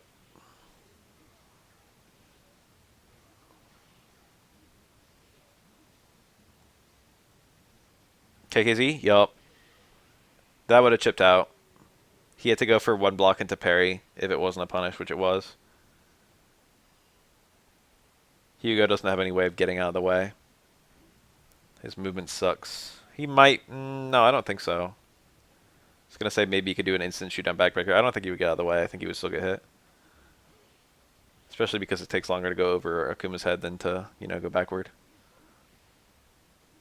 Most characters can't easily get out of the way. Oro's got one of the fastest backdashes in the game, and I don't think he can backdash out of KKZ post-freeze. Maybe.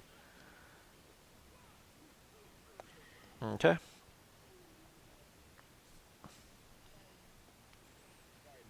KKZ's so slow, though, that comboing into it is almost impossible except from the jab reset. So, generally speaking, you just have to either pray that you catch the opponent in the middle of hitting a button, or that they do something that, like, they're dead to chip.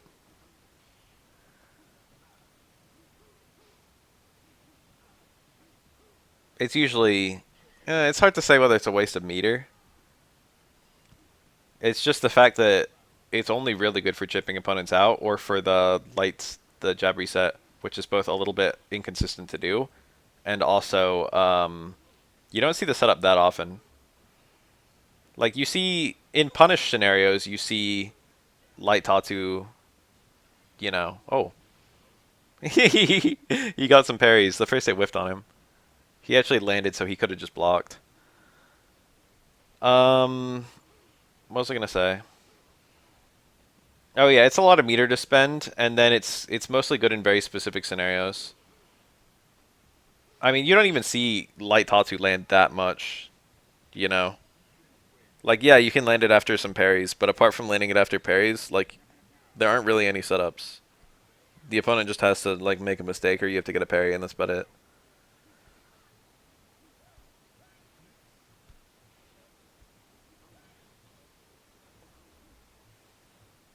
Akuma has a lot of stuff like that. The Raging Demon's the same way, where you're kind of waiting for a scenario that just doesn't come about often.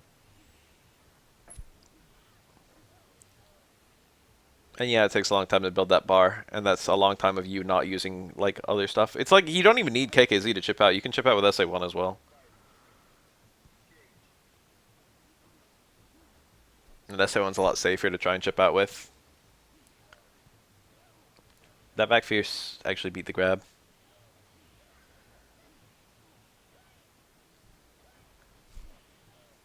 That parry was a little risky. Could have been throw. If Necro lands a super, you can still win very easily. Oh, okay. Also SA3. What? I've seen that before. Well, I've never seen it, but I've heard about it. I think he just fucked it up. I think he just made a mistake. So what you're supposed to do here is you're supposed to cancel this red fireball into SA3. But he missed the cancel, so he just got it after the freeze, which looked hella stupid. But the idea is that Akuma shoots into the air, and then you lose track of the red fireball. So the opponent can't see it as it's coming in. Oh, someone mentioned it just today. I missed it. Yeah, someone's mentioned that in comments a couple times in my YouTube videos.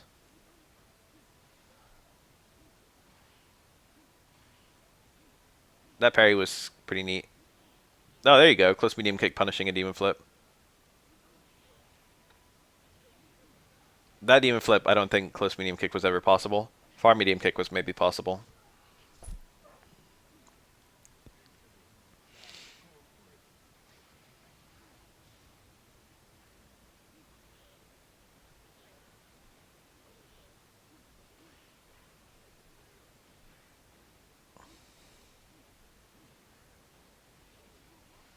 Very nice.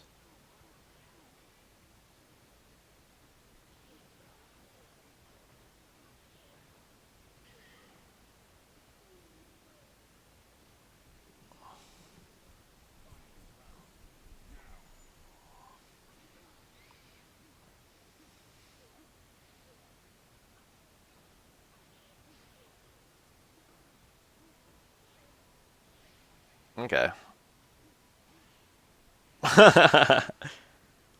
The parry on the way up. Oh, punish. He wanted EX Rekka and got palm. He didn't know which side he would be on after the Tatsu. EX palm is what you get, or rather fake palm is what you get if your EX Rekka comes out the wrong direction. Still got it though.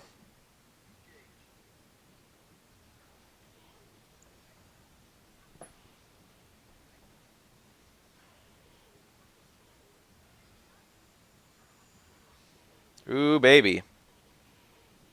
These are cross-up unblockables on Hugo's fat-ass body.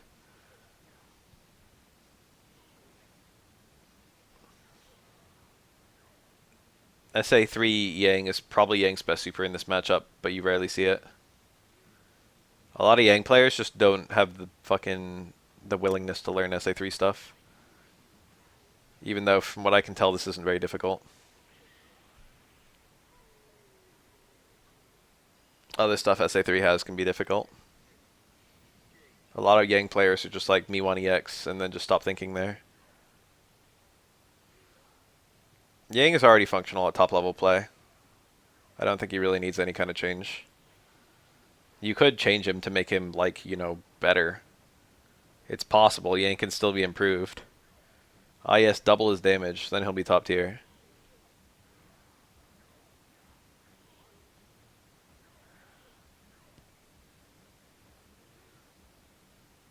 I don't think Yang gets fucked by anyone.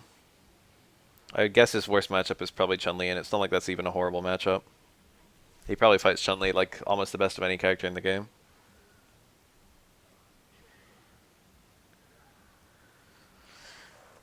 Which is still losing, by the way. Just not losing by a lot. Yang's EX is generally regarded to be... The thing about the EX is you don't have to like pre-commit for it. Is Ken that bad for Yang? I could maybe buy that. That I would guess it's 6-4, but I don't know.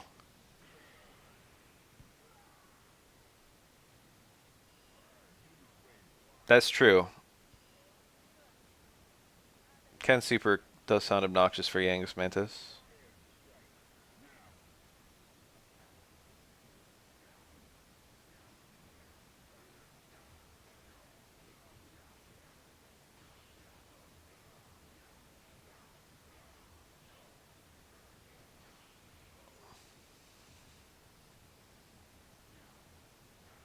Neutral throw into shoot down backbreaker.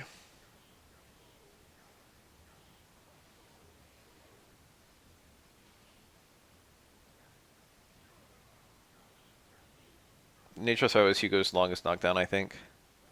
So you can use it to get up a taunt or shoot down backbreaker to get your Oki. Oh. Nice comeback. Neutral throw is kind of bad for Hugo, though. In general, every mash show in this game is pretty bad. You have to get quite a lot of hits before they equalize the damage of other throws. Hugo's neutral throw is 8 hits, whereas every other mash show in the game is 6. So it does do more damage than every other throw in the game. If you get all the hits, which you never will.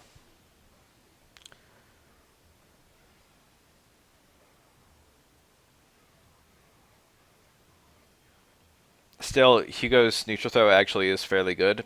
Not only for the fact that it gives you a taunt setup, but in the corner, it's a JP0 launch. So if you dizzy someone with it, you get a pretty long juggle, and you'll just kill the opponent. So, and it does do quite high dizzy. So if you've got someone nearly dizzy, neutral throw is actually a very good option for Hugo.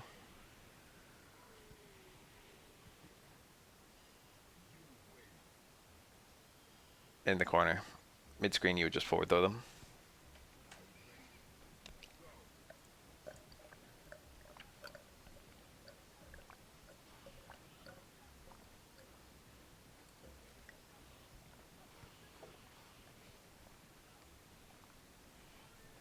Ah, difficult to punish that. He caught pre-committing.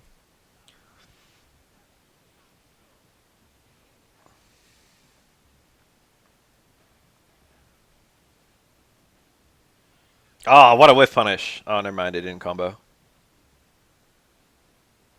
For some reason, I thought that Low forward into SA3 second hit was a combo. But I guess it's not.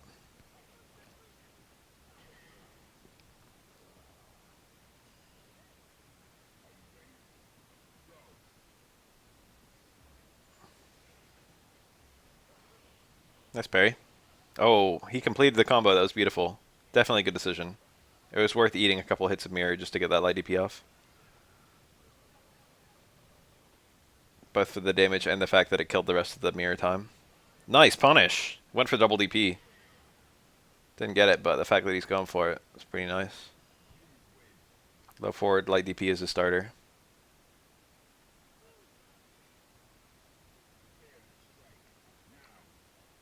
This Ken looking kind of good.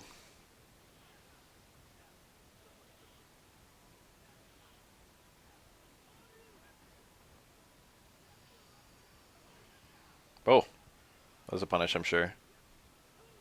Alright, command grab right away. Pretty YOLO. Nice parry, nice punish. Wow, parry into walk-in throw. Nice, that's safe on parry. EX fireball. It's actually 0 on parry.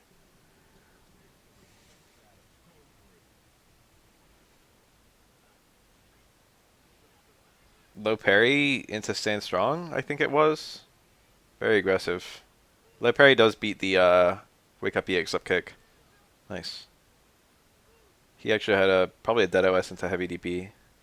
Yeah, when you parry an EX Fireball, you freeze and the thing you're parrying freezes with all parries. And the thing you're parrying with EX Fireball is the Fireball. So Ken actually recovers while the opponent's parrying the Fireball. It creates a kind of interesting scenario where you're more plus if you block and then red parry a EX Fireball than if you just fully parry the Fireball. I think on block Ken's EX Fireball is like -6. And then on parry it's 0. But on red parry it's even worse. It's like -8 or something, or -10. I don't remember. That's true for all fireballs though. So that's why, you know, Ryu can chip you out with like a SA1 or a charged SA3, and then while you're parrying it, he can run up and hit you. It's because it takes a lot longer to parry a fireball than a block one. Oof. Heavy DP. That ended up being pretty good to get the trade. The step kick. Rare footage of. I don't think Ken could have hit in any other way from that range, so that was actually probably a good move. He did get some abuse out of the plus frames. Holy shit. Doing dash instant DP is actually pretty hard, executionally speaking. Bar strong through the mirror. Light DP, good from that range. The thing is, even if it was blocked, he would have bumped the mirror midair. And I think he would have been alright. Maybe Urian would have had some kind of conversion. Okay. Wake up. Light headbutt. That's a punish. That's a punish. EX tackle is just going to punish that sweep. Urian does have a punish for Shoto sweep. I think regular tackle works too. Nice charging. Didn't have charge that time. Oh! Wake up super. Reaction? Maybe. A lot of Urians will just do very predictable fireball supers or tackle supers when you're in the corner just because it's so rewarding on block. Like that one was very obviously seeable, but Ken was on the ground. What's he going to do? But if Urian doesn't have enough Oki time, you could maybe just churn super and watch for the fireball start up. Sounds doable. Maybe.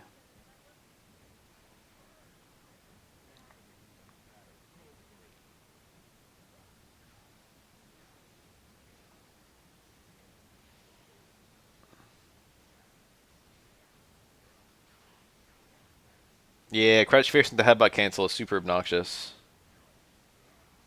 in this matchup. Oh, that staying strong slap to headbutt. Headbutt is just fully vulnerable, but it's unthrowable. Frame 1 airborne. Grab? Oh, fierce. An accident? Probably an accident. Almost anything would have been better than fierce there. Heavy SPD perhaps. Failed heavy SPD. Got interrupted by the super motion. Super freeze. Hugo having a cancel medium wouldn't be bad inherently, but if he had a cancel that worked into clap, it would create problems. Because even like if light clap already combos to low strong, if low strong then comboed to light clap. But if you had a cancelable medium that didn't combo to clap, it would be fine. It would be good. He desperately needs something like that. The fact that all of Hugo's cancels are lights is criminal.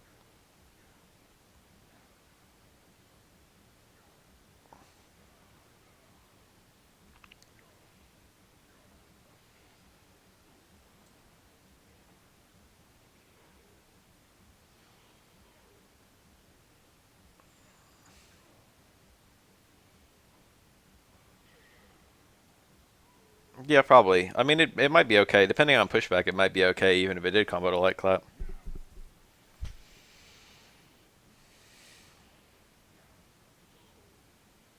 He had something like that in Cross Tekken, I think.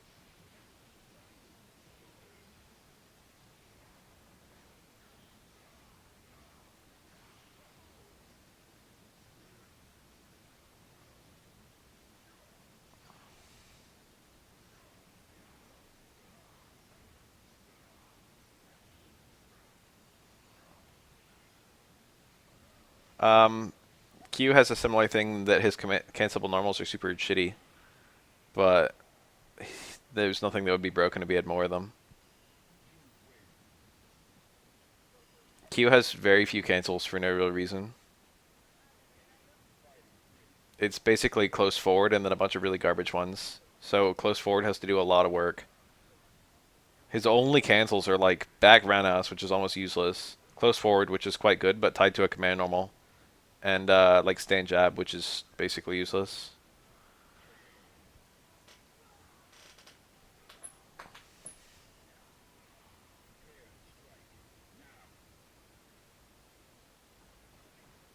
I don't even know if he has another cancelable normal. I don't think he does.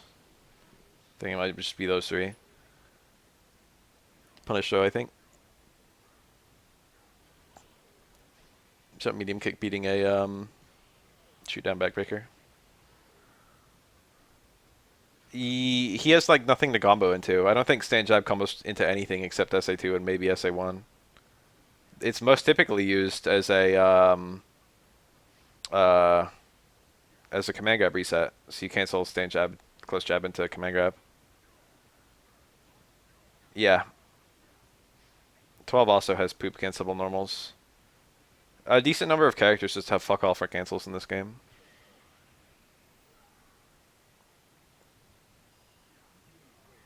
12 additionally has nothing good to cancel into.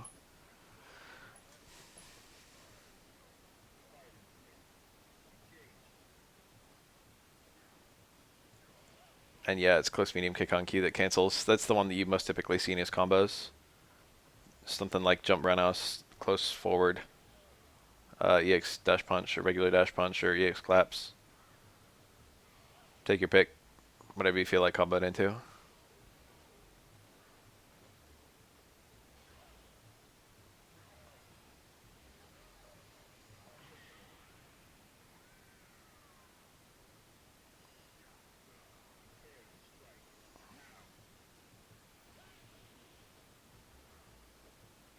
Which character is Manon?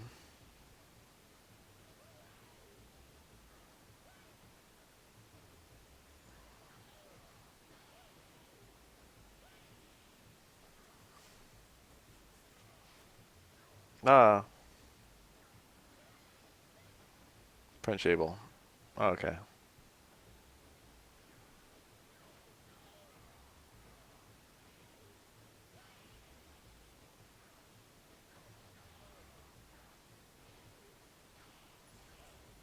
I read all the katakana names, but I don't even remember all of them.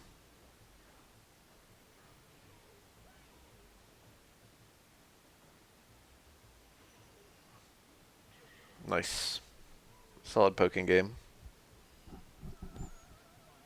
Spiritual successors, there have been very few that I didn't like more than the original. I think they usually knock it out of the park with the spiritual successor characters. Usually it's just like the same ideas but done better. I had mixed feelings on DiCaprio. I didn't think Junie was super interesting, but I didn't like DiCaprio that much. Kimberly seems cool. I haven't seen that much footage of her, but all the fucking combos and gameplay I've seen, she looks hella fun to play. And she's cute.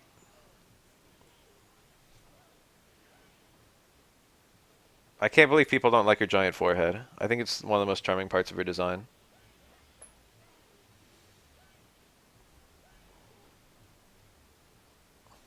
That giant forehead is a charm point. Oof.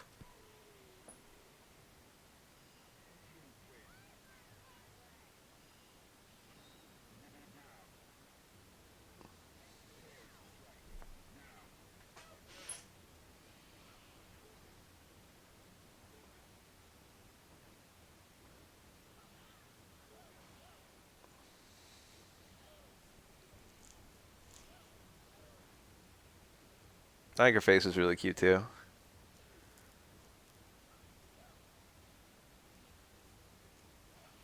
Wow.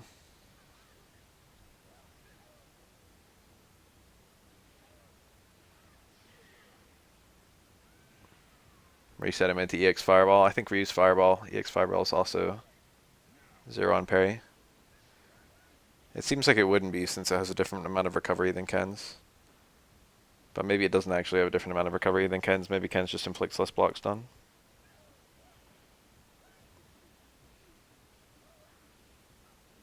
Ken's EX Fireball is way too similar to Ryu's in this game.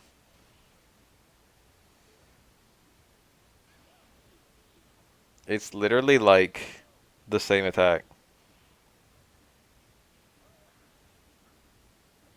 Ryu's has a different visual effect, but in practice they're almost identical.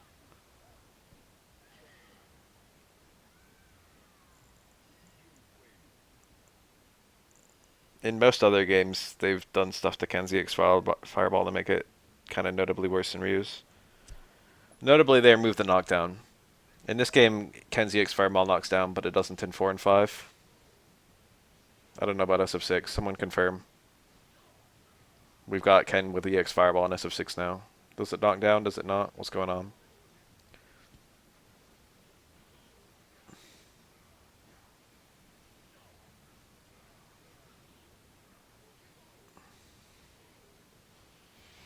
How good is Ken's Fireball in SF5? I mean in SF6. I like Ken to have a fairly good Fireball. I like it to be like stated to be worse than Ryu's, but in practice to be like almost equally good. And that's usually how it is. Like it's worse than Ryu's in like every game, but it's like still a very good Fireball.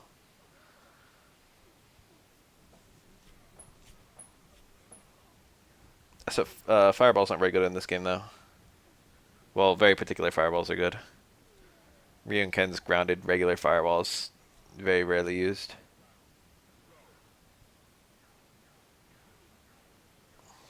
Nice.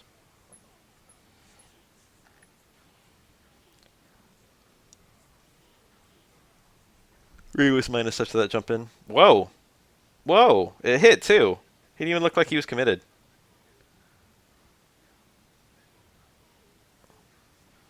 There you go, it's a regular Fireball. That's safe on Hugo, I think. I think it's just safe in general.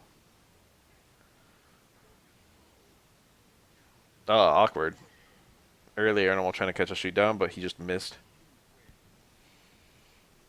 I think he wanted a high connect.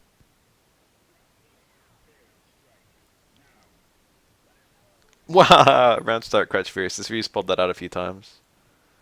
Mito's Donkey Kick works on crouching opponents, so that's one time you would see it over Tatsu. Not in the Hugo matchup. And it has a better Oki scenario. Well, it depends on the Tatsu and on the Donkey Kick. But Donkey is... It's either like light Tatsu or Donkey Kick are typically used for your dungeon setups. I think Tatsu's stronger. But they're pretty close in damage.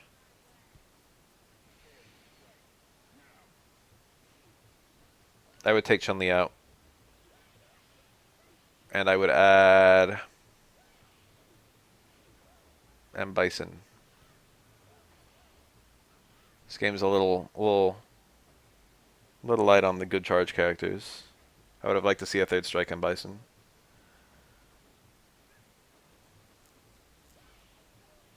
I guess it's not that light on the charge characters. Very nice combo.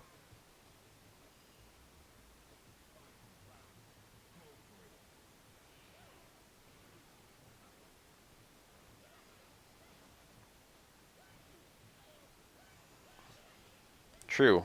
That is an Aura player opinion. And true. Chun-Li does gatekeep Aura. And maybe the game's better for it. Oh, he got the confirm. That was a super confirm. Ugh. That was sad. I'm sure we all wanted to see a big old Shinshoryu there.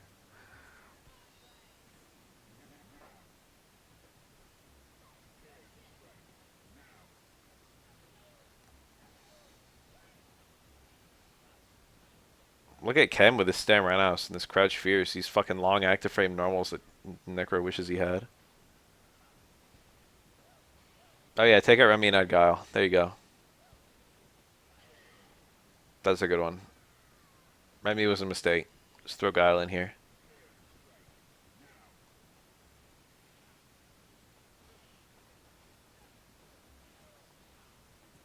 That'd be fine.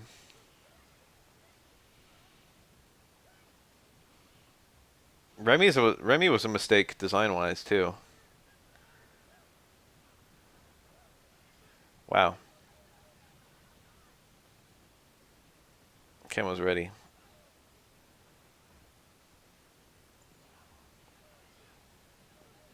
That looked a little late. It might not have been. Doesn't matter because it's fairly easy to link far strong into super.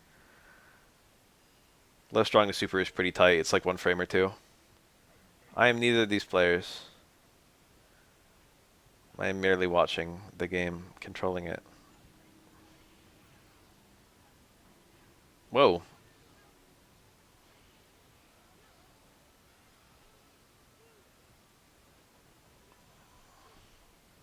Yeah, I'm playing Yun with my left hand and Ken with my right hand. I'm pretty good.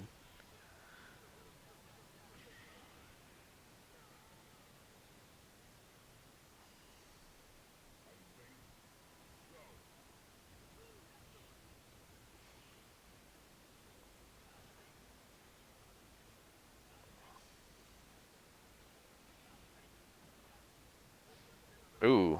Double DP? Nah. Double DP is really hard in this matchup. I don't think he had it available anyway. You need like 2 hits of EX or Tatsu to get double DP, I think. I think medium DP was the best conversion.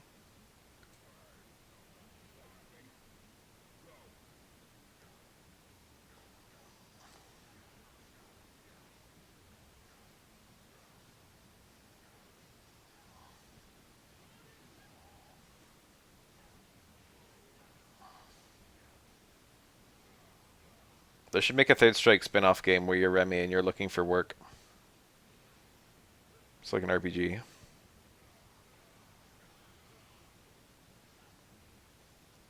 Because you keep not getting invited to World Warrior events. So you've got to like wash cars.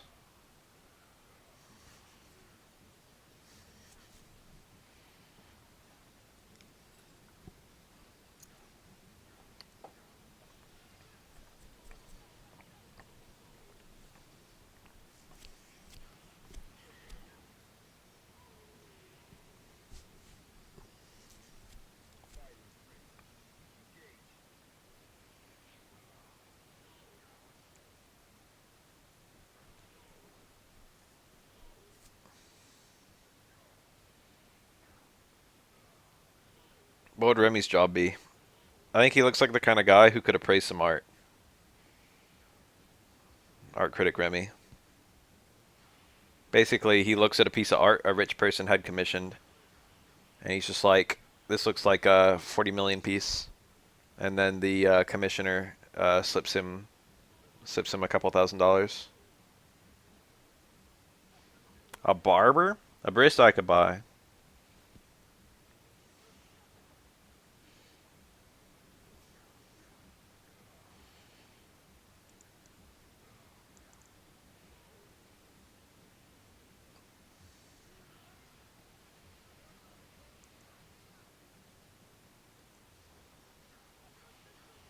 Oh, that was a punish, I think. Heavy SPD does so much damage. Yeah, Remy should roll with the swimming. He could be a lifeguard, since that's literally the only way I can think of to make a career out of being a swimmer.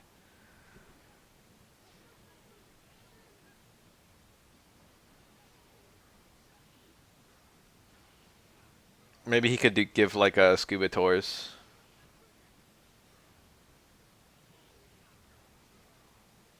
I mean, France is touching some oceans.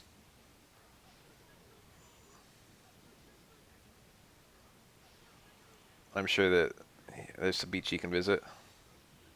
Ooh, this is a hard mountain to climb.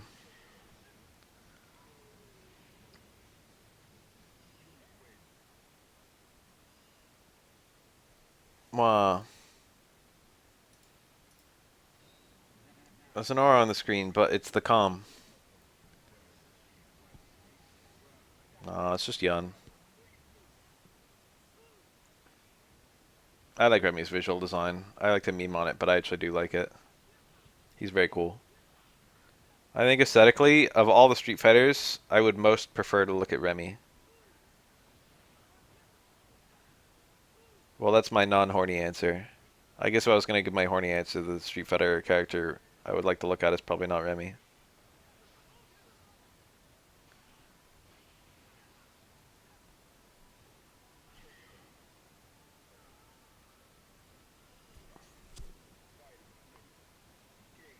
Yes, I think Remy is prettier than Urian's. Free. Horny answer? I gotta think about it. Who is the horny? Hmm. My go-to answer is probably just Jury, I guess. Oh, Manat's a good answer. I think probably not more so than Jury.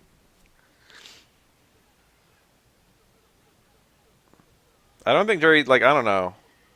I don't have a fetish for any of the things that Jury is fetish bait for, but she's also just kind of hot in general.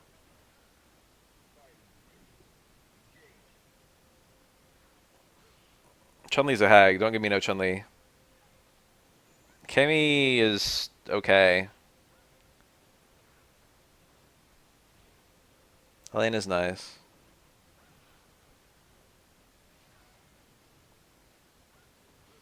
Oh, the red. You got the red berry.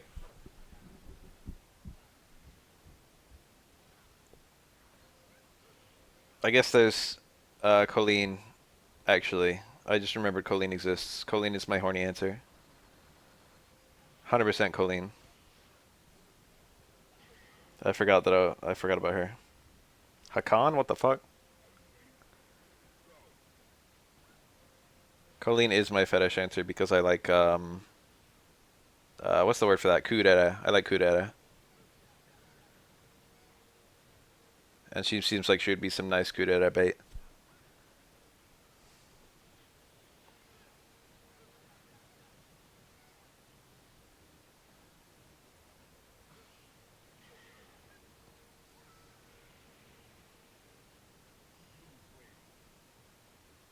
It would be the Colleen with the secretary outfit and the asymmetric hair. Be that one. I like that one.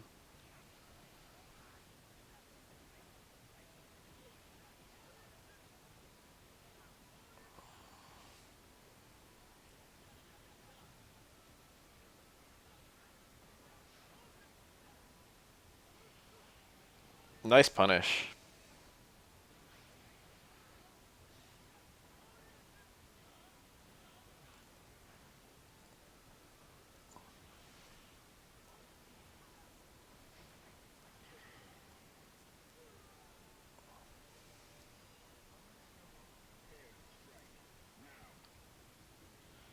Wow.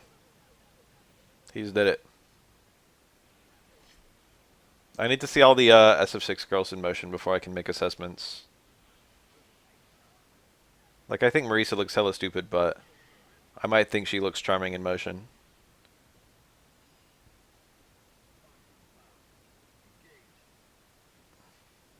I already kind of suspect that she's going to look charming in motion, if I'm being honest. I forgot Laura was a character. But, I don't know. She's fine. She's got big titties. It is a failure of her design, though. She really has, like, no component to her design except Sean's sister. Her gameplay design is at least a little bit inspired.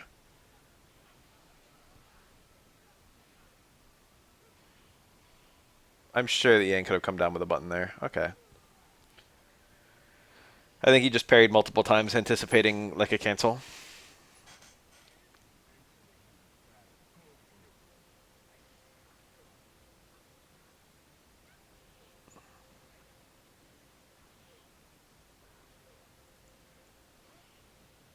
Cool, the air throw.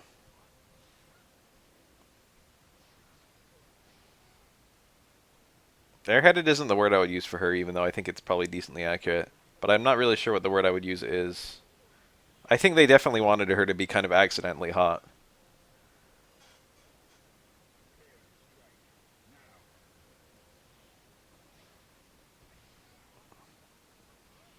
Yeah, I think she probably does know that she's hot, but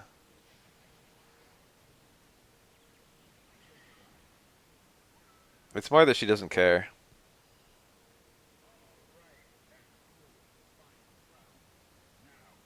No, but have you seen Jump Roundhouse? Actually, no, you're right. Jump Roundhouse is tiny.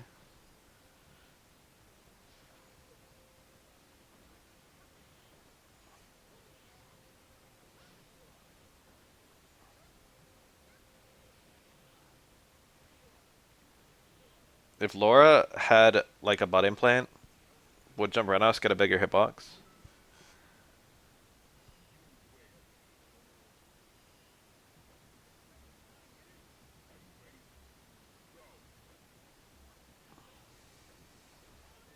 Wow. Who needs confirms? Ibuki is like a kid.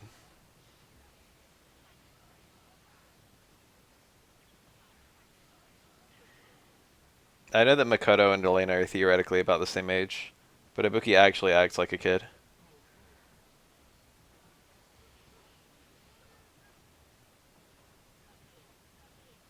Roundhouse, roundhouse.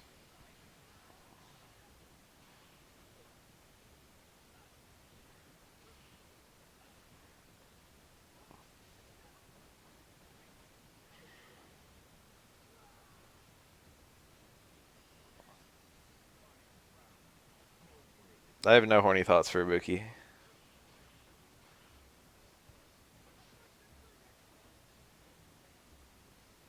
I have no horny thoughts for Makoto either, if I'm being honest.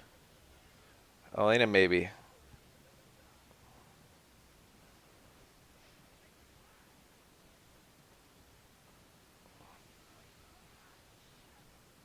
I bet Makoto fucking stinks. I believe this. Oh, look at that combo. Close medium kick JP3. And then he got 4, 5, 6. The cat.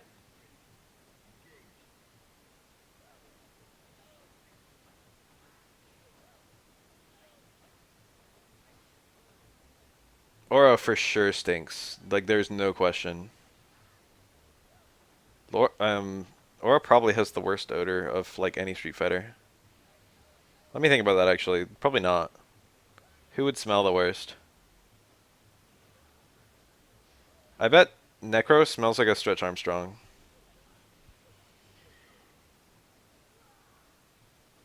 Blanca... Blanca is like a... It's like a hard call. Blanca either smells like shit or he smells like a fucking flower. There's no in between.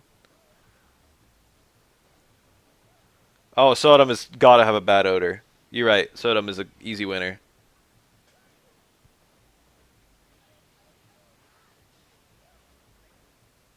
I think the best smell would probably be like Rose.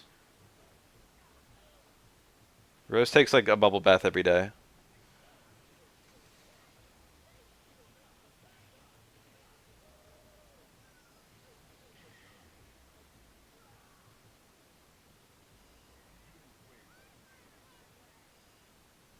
Someone's old aunt? What the fuck?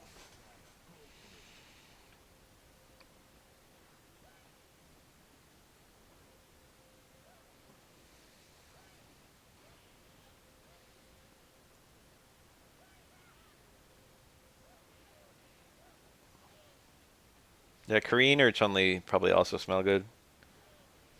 And probably Vega.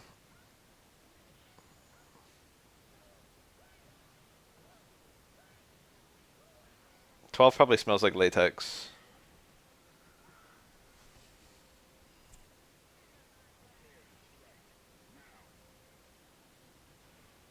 Whoa, nice parry.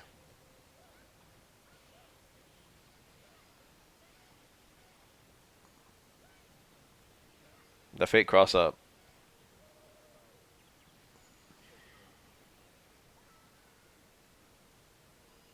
Hugo would smell, yeah. I think Hugo probably smells bad. Probably Alex also smells bad. Dudley probably smells alright.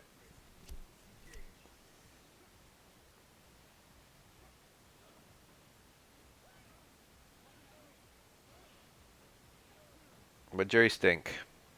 Maybe.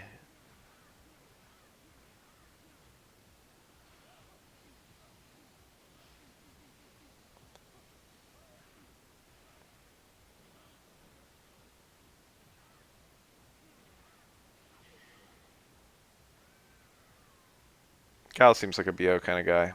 Alex for sure.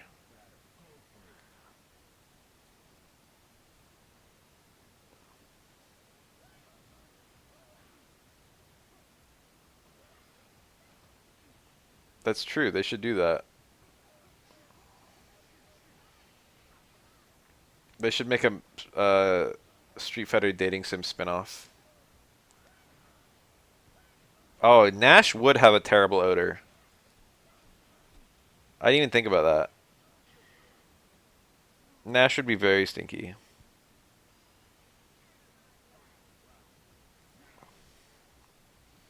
Nikali probably smells like mud.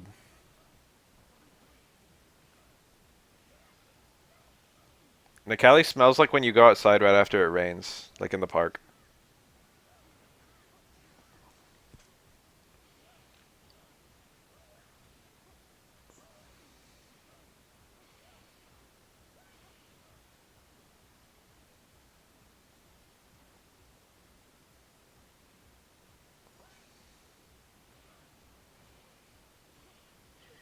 Ah, jump strong to jump strong. I love when players do that. When you get air parried, you return to the same jump status before you attacked, which means you can attack again. It's very goofy looking. It's very common when you see someone get parried on the way up that they come down with another attack. Very amusing mechanic of the game. Most people just don't even hit a button in that scenario because they don't realize they can.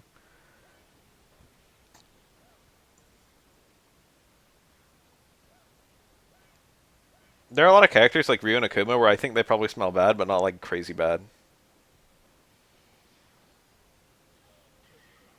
Like I don't think you'd be able to smell them across the room. You'd have to get like right up in there. Whereas there are other characters where I think if they were just in front of you, if they were just nearby, you'd be like, oh shit.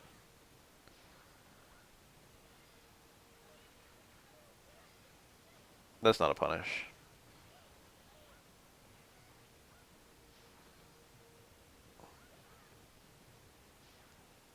I don't want to say with certainty that Remy fucks.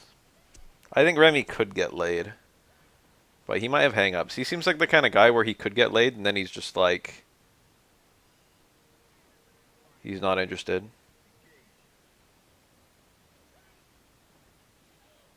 He seems like he might have trauma that stops him from connecting to people.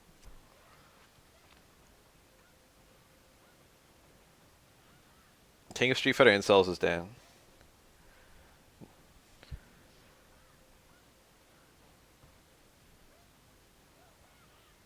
Yeah, Remy of Volcel I can buy.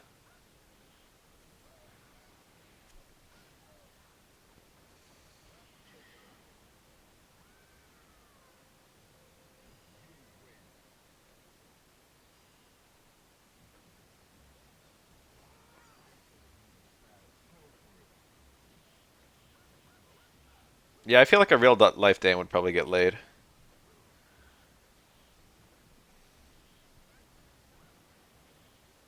I think almost every character in the Street Fighter universe, if they were in real life, they would get laid.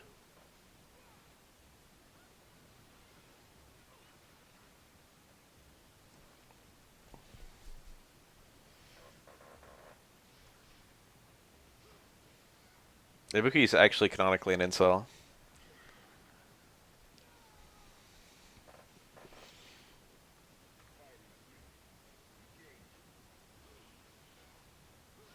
Sakura's holding out.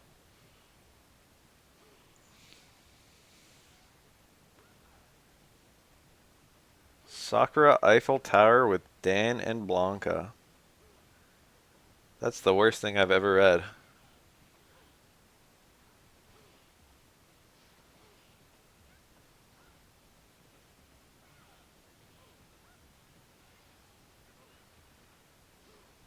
Oh, she tried for the red parry. It's a good red parry. What a while on the spot if she got it. Yeah, Ibuki's trying to get a boyfriend. In this game, I think she has one. In SF4, her lore is that she's looking for one.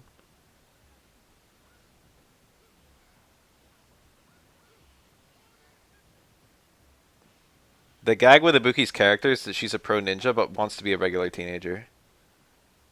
But she has to do ninja stuff instead.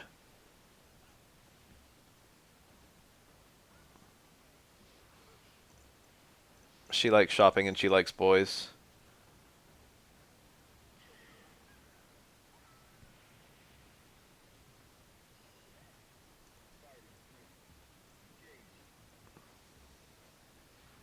Yeah, I think her boyfriend is in her one of her in her ending and one of her win poses. I think that is supposed to be her boyfriend.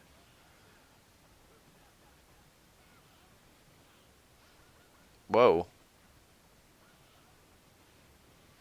I don't even know what she wanted.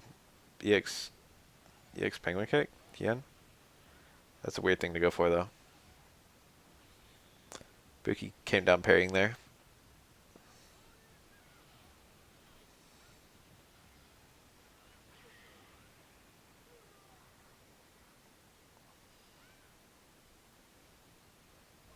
Ken has a wife but wants to fuck Ryu.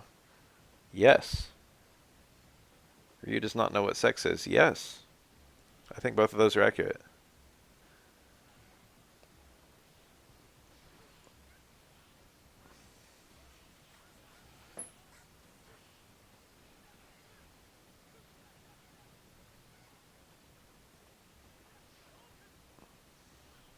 This reminds me of the conversation we had ages ago about how Satsui no Hado is just incel. It's just being a virgin with rage.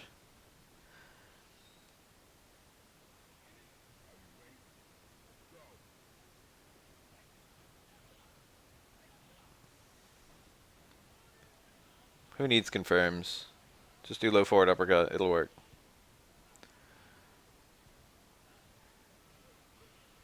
Nice.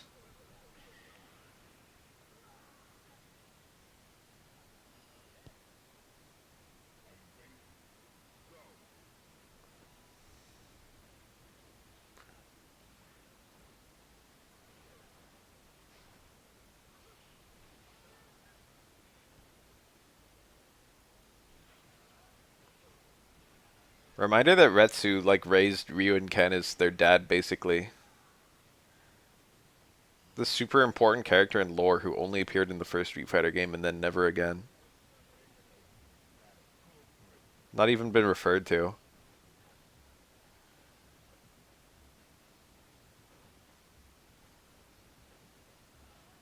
Will Retsu ever come back? Even in like a cutscene? It was both of them.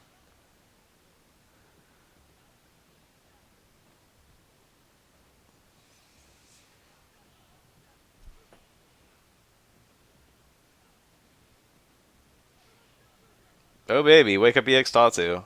Secret Ken technology. Nice.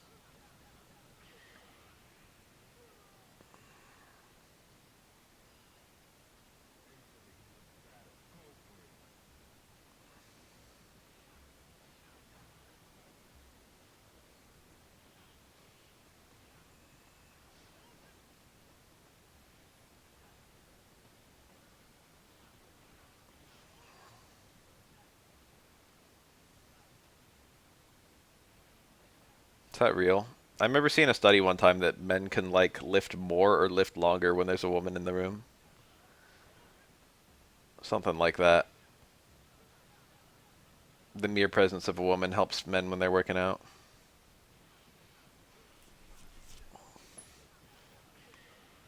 There's something funny about it too. The man didn't even have to be attracted to the woman.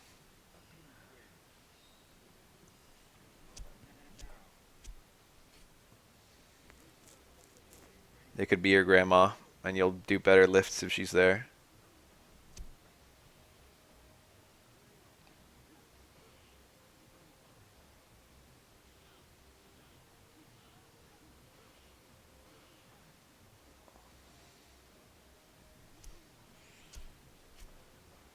It's true. Are you gonna do like half-assed lifts if your fucking grandma's right there? Or are you gonna fucking lift the best you've ever lifted in your life?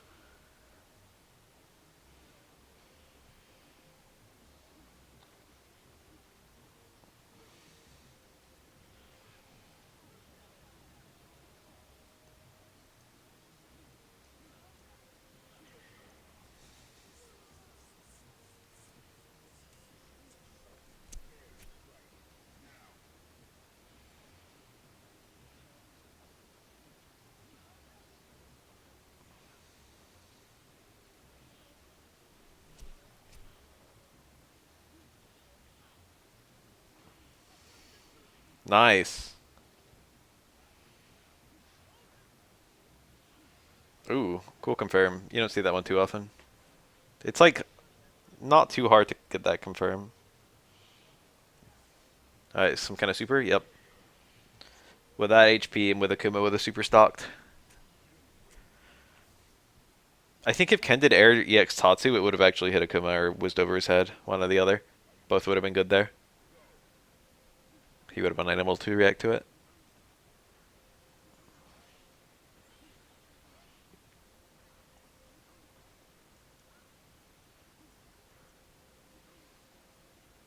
There's a green text 4chan screenshot that's really famous of a guy talking about um, getting his lifts and imagining that there's the mirror in like the gym is a two-way mirror to the fucking Nazi scientists who are trying to decide which Aryan to present to Hitler. I remember reading that and thinking like, what the fuck? It's pretty funny though.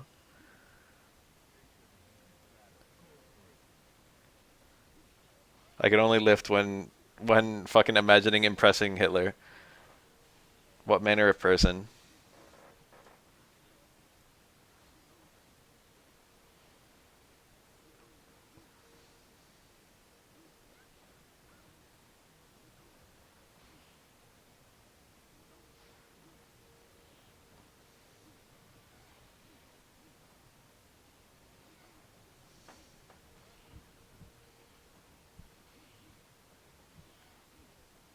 I think if it was me working out, I'd be picturing the scene in Rocky 4 where I gotta work out and then like there's someone else who I've gotta beat who's like getting like the fucking steroids and the top of the line Russian fucking gym equipment and the team of scientists to track his progress. I gotta be the Rocky and I gotta fucking outlift the Ivan Drago. I could not beat a single character from the Street Fighter universe. Not even the cat dressed as Ryu.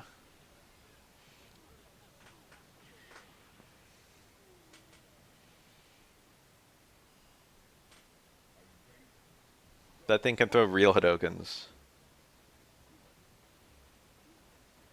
But not without the orb is still strong. She'll have no special moves, but I don't know.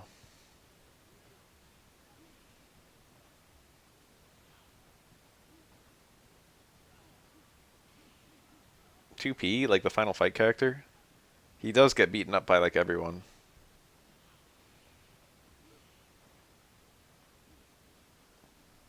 I did a thing where I tried to max out my push-ups. I found like a thing that was like do 5 push-ups 3 times a day, and then after 2 days change it to 7 push-ups. After 2 days change it to 9 push-ups, and then just keep on going, doing that many push-ups 3 times a day. I got to 21. I was doing 21 push-ups in a row 3 times a day, and my arms were basically constantly sore. I don't know. The thing I found on the internet just said do it like that, so I did it like that. I guess just because it would be faster than doing it one by one. Anyway, I never actually tried to cap out. Like, I would be able to do the 21 push-ups in one go. I did successfully work up to it. But, I never just tried. I never took, like, 3 days off and then just tried to see how many push-ups I could do in a go.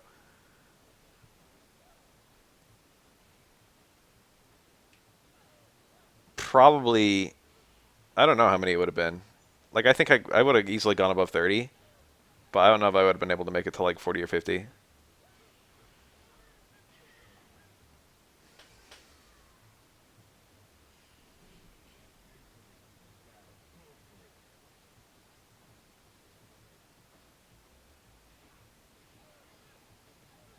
I would plank, too.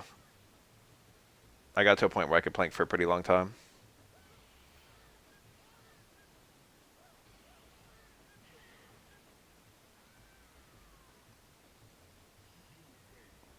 Abigail... Abigail probably gets floozies, but he probably doesn't know they're floozies.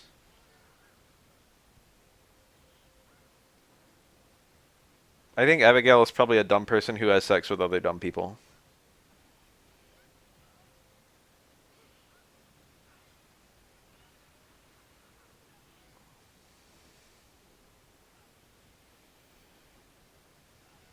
I think he's a ditzy guy who goes for ditzy girls.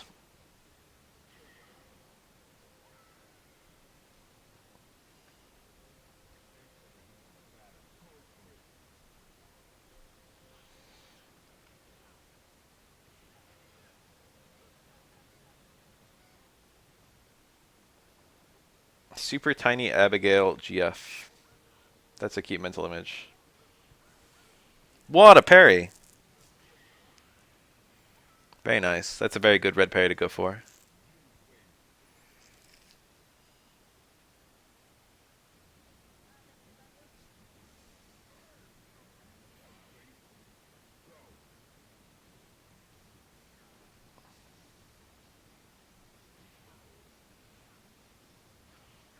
There's no lore on Bison's origins that I'm aware of.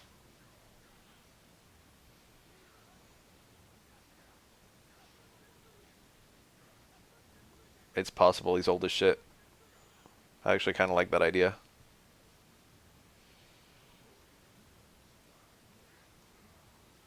At the same time, making replacement bodies probably is recent technology.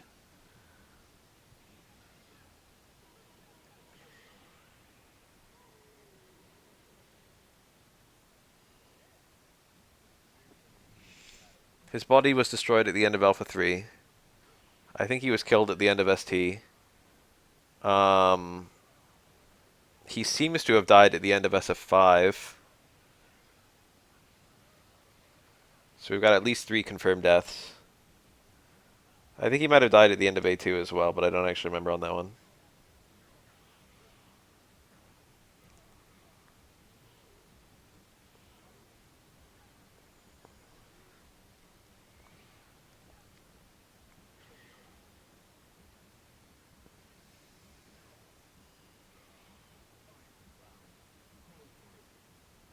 I think Bison is a very likely candidate for DLC. We're gonna get fucking... We're gonna get Seth female body, but Bison. We're gonna have a female Seth and now a female Bison.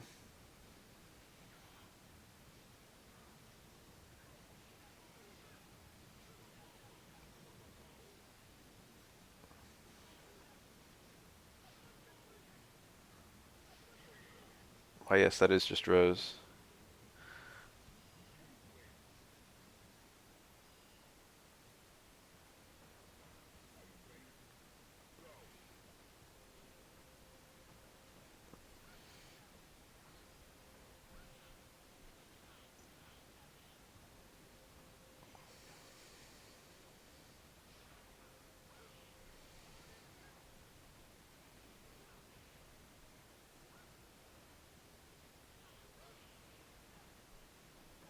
I think the lore with the dolls is that Bison originally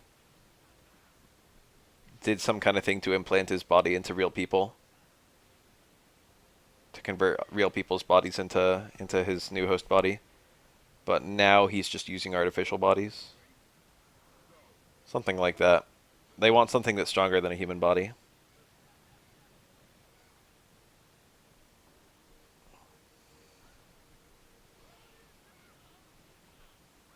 Like how Seth can stretch his arms.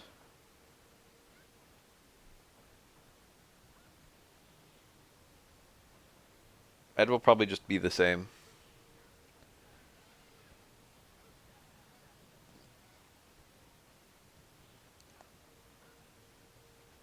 I thought Camus was a clone of one of the other girls, but now that I say that, I can't think of any that look like her, except DiCapri.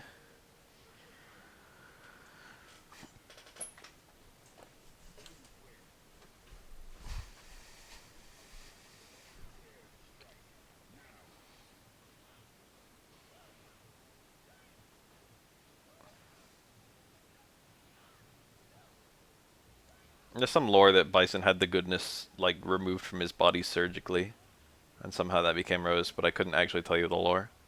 It's some nonsense like that.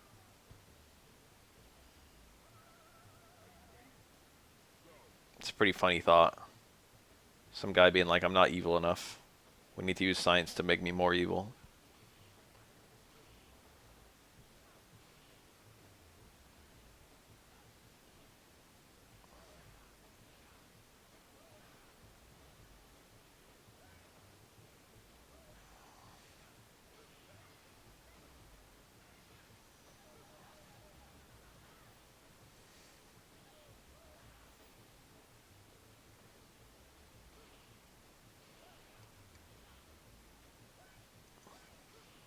Nice.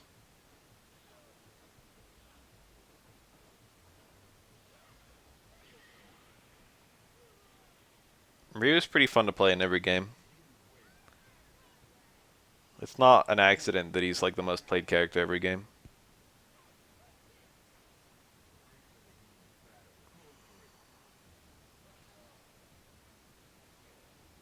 Nice jump. He made it over that fireball by like a pixel.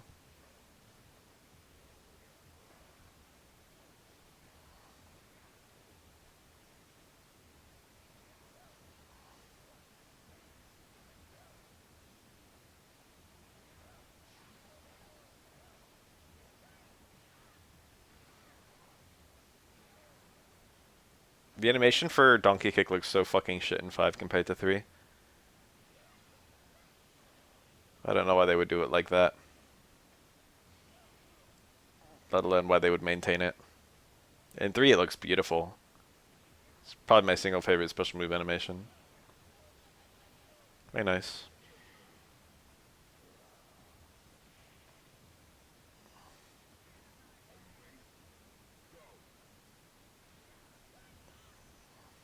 I've seen it in 6. I think it doesn't look as bad as 5.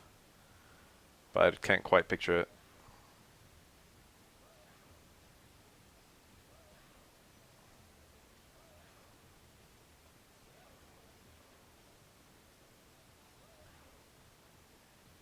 Is that so? That's funny.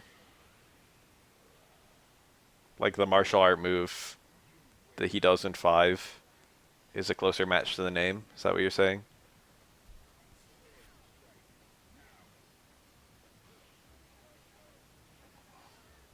I've seen a lot of Necro players do that, and it's always really funny. Oh, what happened? Ken?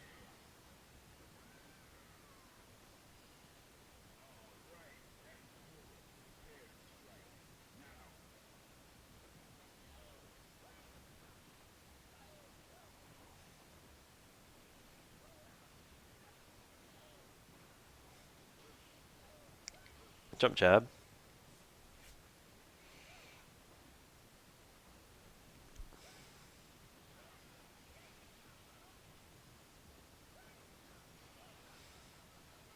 Nice parry, nice punish. Wake up, blow forward, caught him walking back. That's like what Dagger G does. It's low key really smart. If you're allowed to wake up with low forward, it's because the low forward will work. If you don't get thrown out of it, if you don't get hit out of it, it means the opponent's walking away. And if they're walking away, it's going to hit, so you can just cancel it and treat it like a confirm. I've started doing that myself after seeing Dagger G do it every now and then, and it actually has an alarming success rate. I just wake up with low short into Oniyama.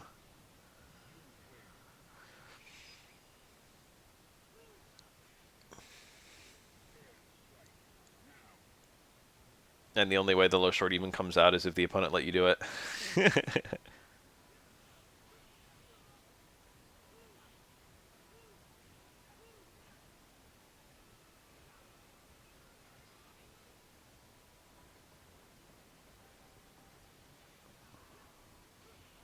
Very nice.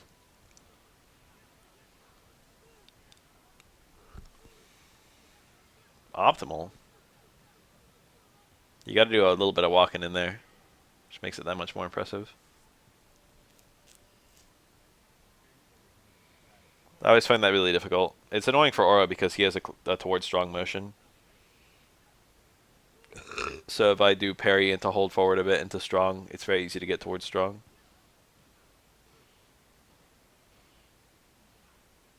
You mean character pack 1? I think you're right, though. I think there'll be like a pack of SF3 characters. They are conspicuously absent. Can this kill? Kind of looks like it. Oh, yeah. I have. They were in the PS2 port as well. And Xbox, presumably. Since I think that was the same game.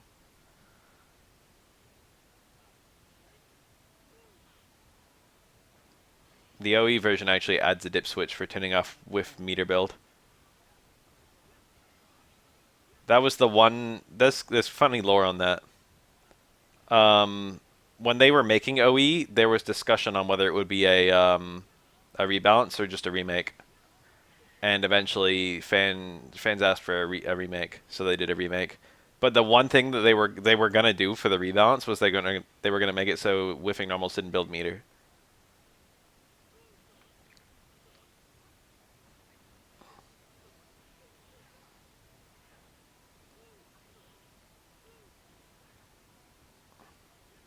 And I think there was a discussion on whether that would be the only change.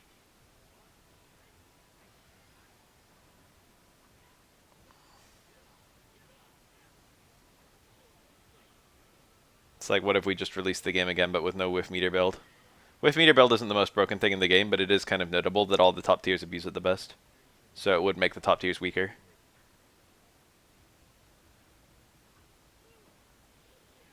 It would make Oro stronger, I'll tell you that.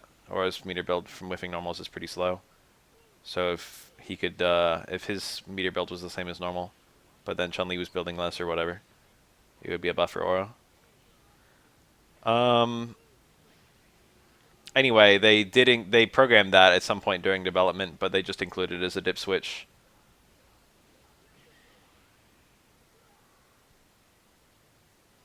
And they were like, you can play with it if you want to. But most people played with none of the dip switches on.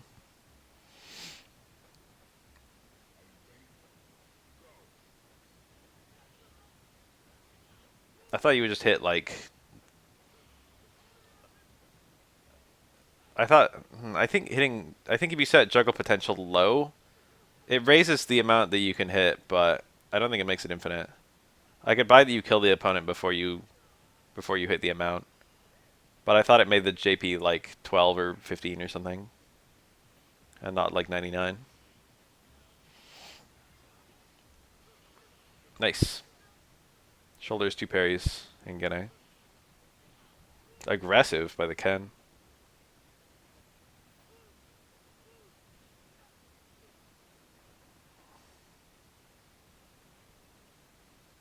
My Roundhouse does quite a lot of damage, so I guess that doesn't surprise me.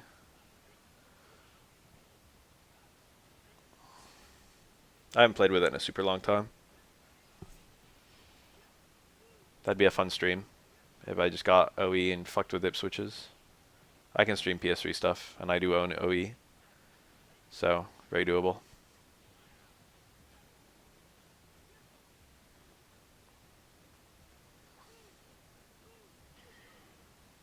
I think I tried to do chicken combos to see how long it would let me do it,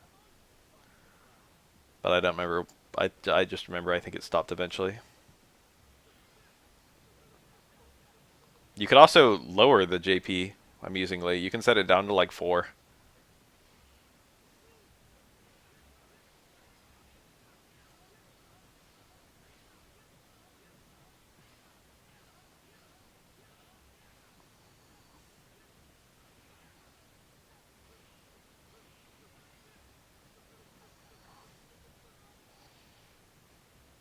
You can basically make your own rules with the do switches. It's really fun. I remember everyone set it so you could have multiple super bars. You turn all the supers on at once, and I think you can set it so you have like 3 super bars or 2 or 1, and then you can choose how long it is.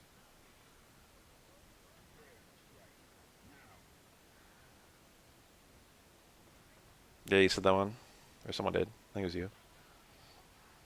That surprises me that would work because I didn't think SA1 caused a back turn.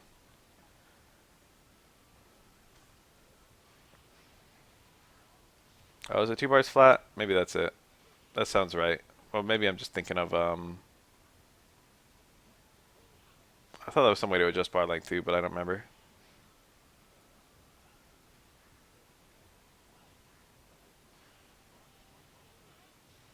I'm thinking of system direction combo video, whatever it was.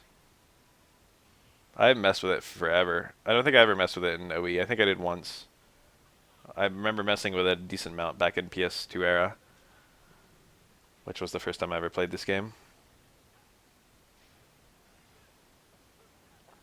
If that got the punish, it would have killed. I want to be productive today. I think I'm probably going to go after this video. How deep are we in it? Pretty deep. Another 14 minutes.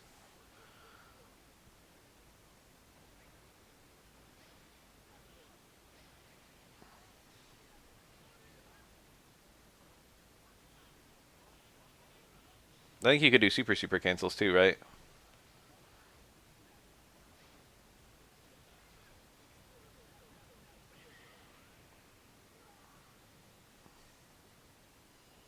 Like a fucking Street Fighter EX combo. You could do like Shippu into SA1 into SA2 for Ken. Like literally like his level 3 from Street Fighter EX.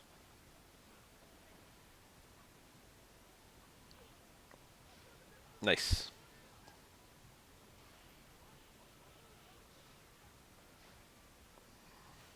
Jump jab, whiffed. The real question is why was he going for jump jab?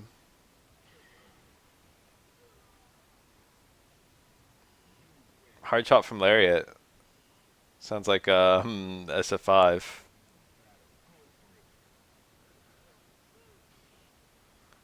You can give everyone like Darkstalker's chains, right? I think that was one of them. You can literally do like jab strong fears.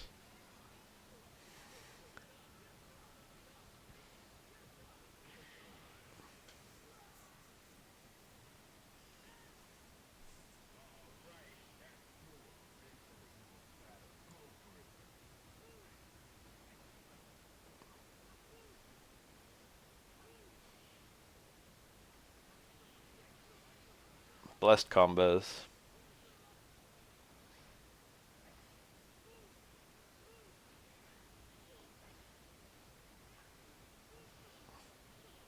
There's no settings for individual moves, but I think there's like things like I think you can make it so like normal should air reset, just knock down, stuff like that.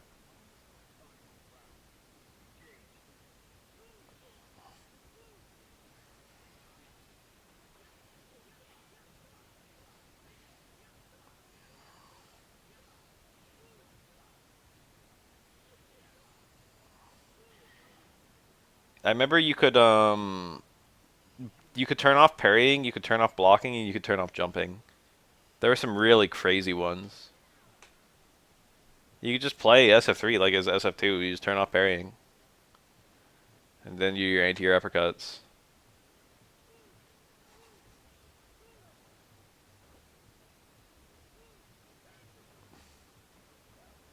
Oh yeah, air blocking was one as well. Play some Marvel.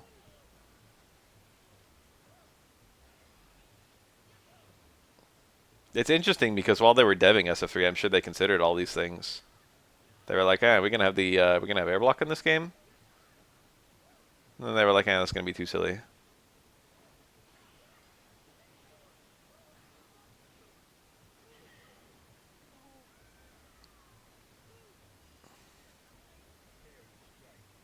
If you couldn't parry fireballs and if you couldn't parry anti-uppercut, I'd tell you fireball's ending would be better.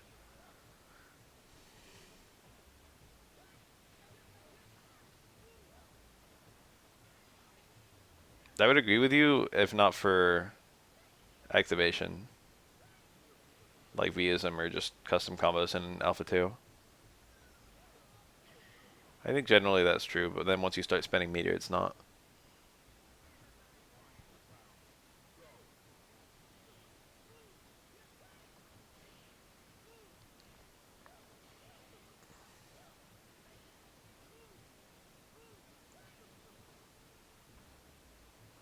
It's kind of an enlightened take. ST is bad, and that's why it's cool. I think there's some merit to that. Whoa, the back throw!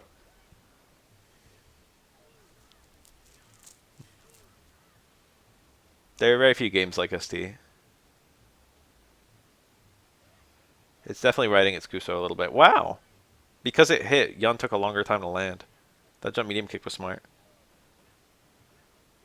You can play dip switches locally. If you're playing in lobbies, I think the most you can do is just unlock Gil. I think when the game was shipped, Gil wasn't locked online by default, and you have to like manually set him locked. Roundhouse. And they had to like patch it so he was locked by default. Something like that. I remember you had to pay for Gil. Well, you didn't have to pay for Gil, but you could unlock Gil by beating the game with all characters, but you could just pay like 99 cents to unlock him. It was something like that. One of the DLCs was just unlock Gil. But you can unlock him the classic way. The way you unlocked him in like Xbox and PS2 and Dreamcast. Could you unlock him in Dreamcast? I feel like you could, but I don't actually remember. In arcade, the only way you can play as Gil is fucking get X copy 12 to the final stage.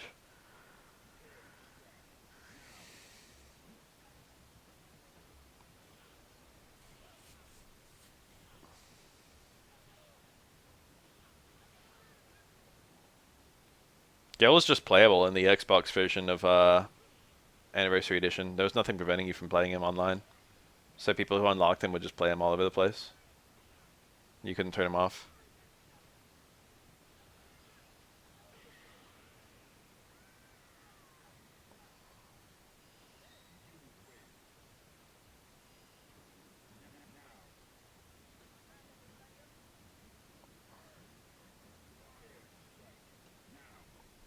I mean, X copy, in theory, could be good against any character just because it gives you the damage buff too. If they thought that 12 was a good character, you know, when you X copy someone, you get 1.5 times damage. That's a pretty significant amount.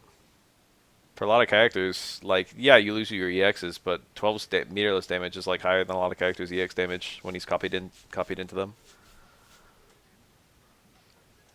Of course, you know, transforming back from X copy is too risky, and playing 12 is too shitty.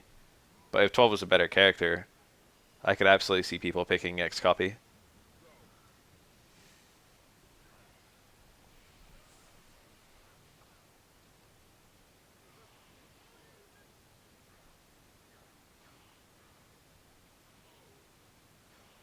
I can see them. I can 100% see they thought X copy was a decent super.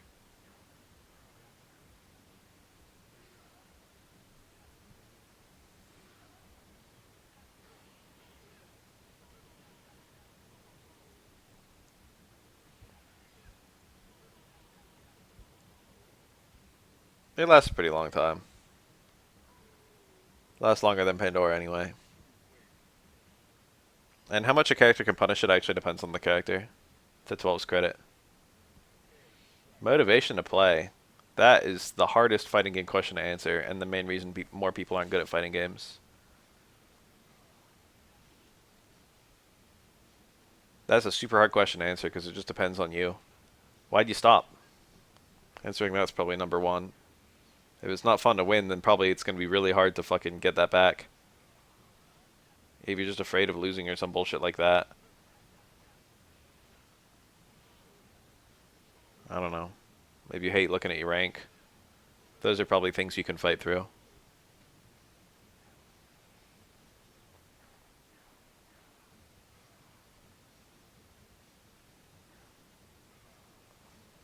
It's okay to play with people, you know, specifically the people you like playing against.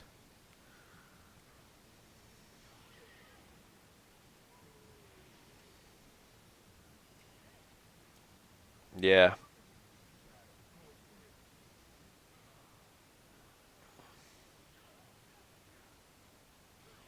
I don't know, dedicate a day to it. See if that helps. I don't have much advice.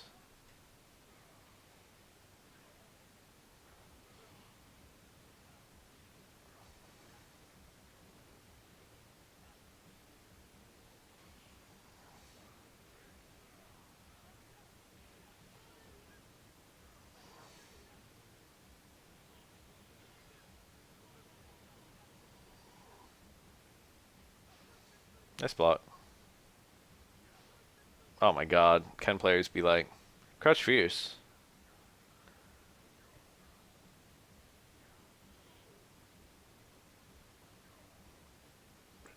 The dash dash. Show me the EXA Tatsu. Where is it? Oh, okay, never mind. Stand jab. This matchup's undoubtedly good for Ken, but Hugo's kind of scary to fight no matter what. Ken taking it slow makes plenty of sense.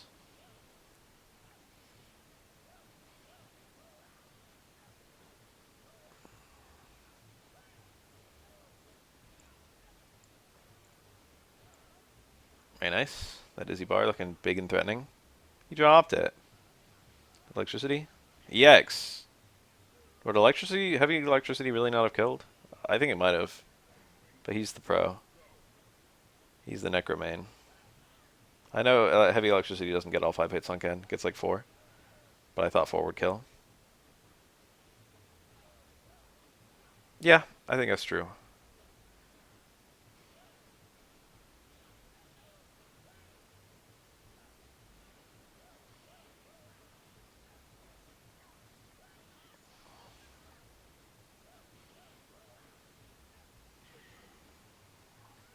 X copy would have made a very decent V trigger. I'm a bit sad that 11 is just fucking nothing.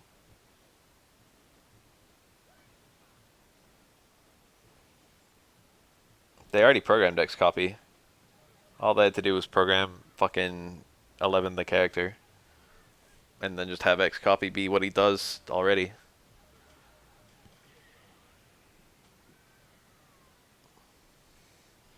We got one more match. One more match.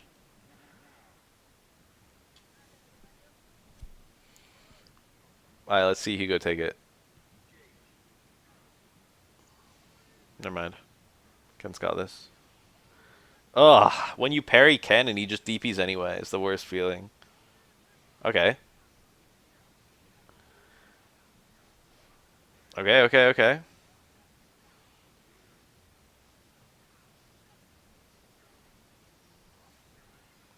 Oh. Oh, it chipped. No. No way. That was way too much. Ken red parry attempt. No, it really chipped. Wait, I gotta see that health again. That seemed like it did an ass ton. No, it was already all gone. I just looked away from the health and then remembered it at what it was at before he blocked any hits. Yeah, looking at that health bar, it's not surprising it chipped. What's funny is when Hugo's running at you, he's not invincible at all. If he holds the button even a little bit, he's not invincible. So, yeah, he could have red parried. Red parry was the play. It was a mistake to block the whole thing. But Ken could have hit Hugo on the way in. It's always a little scary because if he doesn't do the run, he is invincible. But like Hugo was so far away when he activated the super, it was fairly safe to just hit low forward super or something like that. That's true. Counter hits did exist. When Counter hits. When were counter hits made in Street Fighter? Was Alpha 3 the first game with counter hits? Alpha 3, I think, came out after SF3. I think SF3 New Generation was 97 and Alpha 3 was 99. Counter hits weren't in Alpha 2, were they? I don't remember. I don't think they were.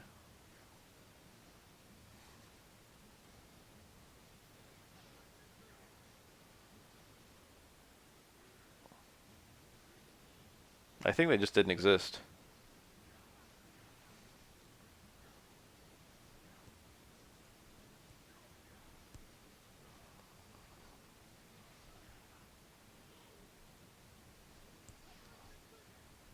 You should jump EX, I thought too.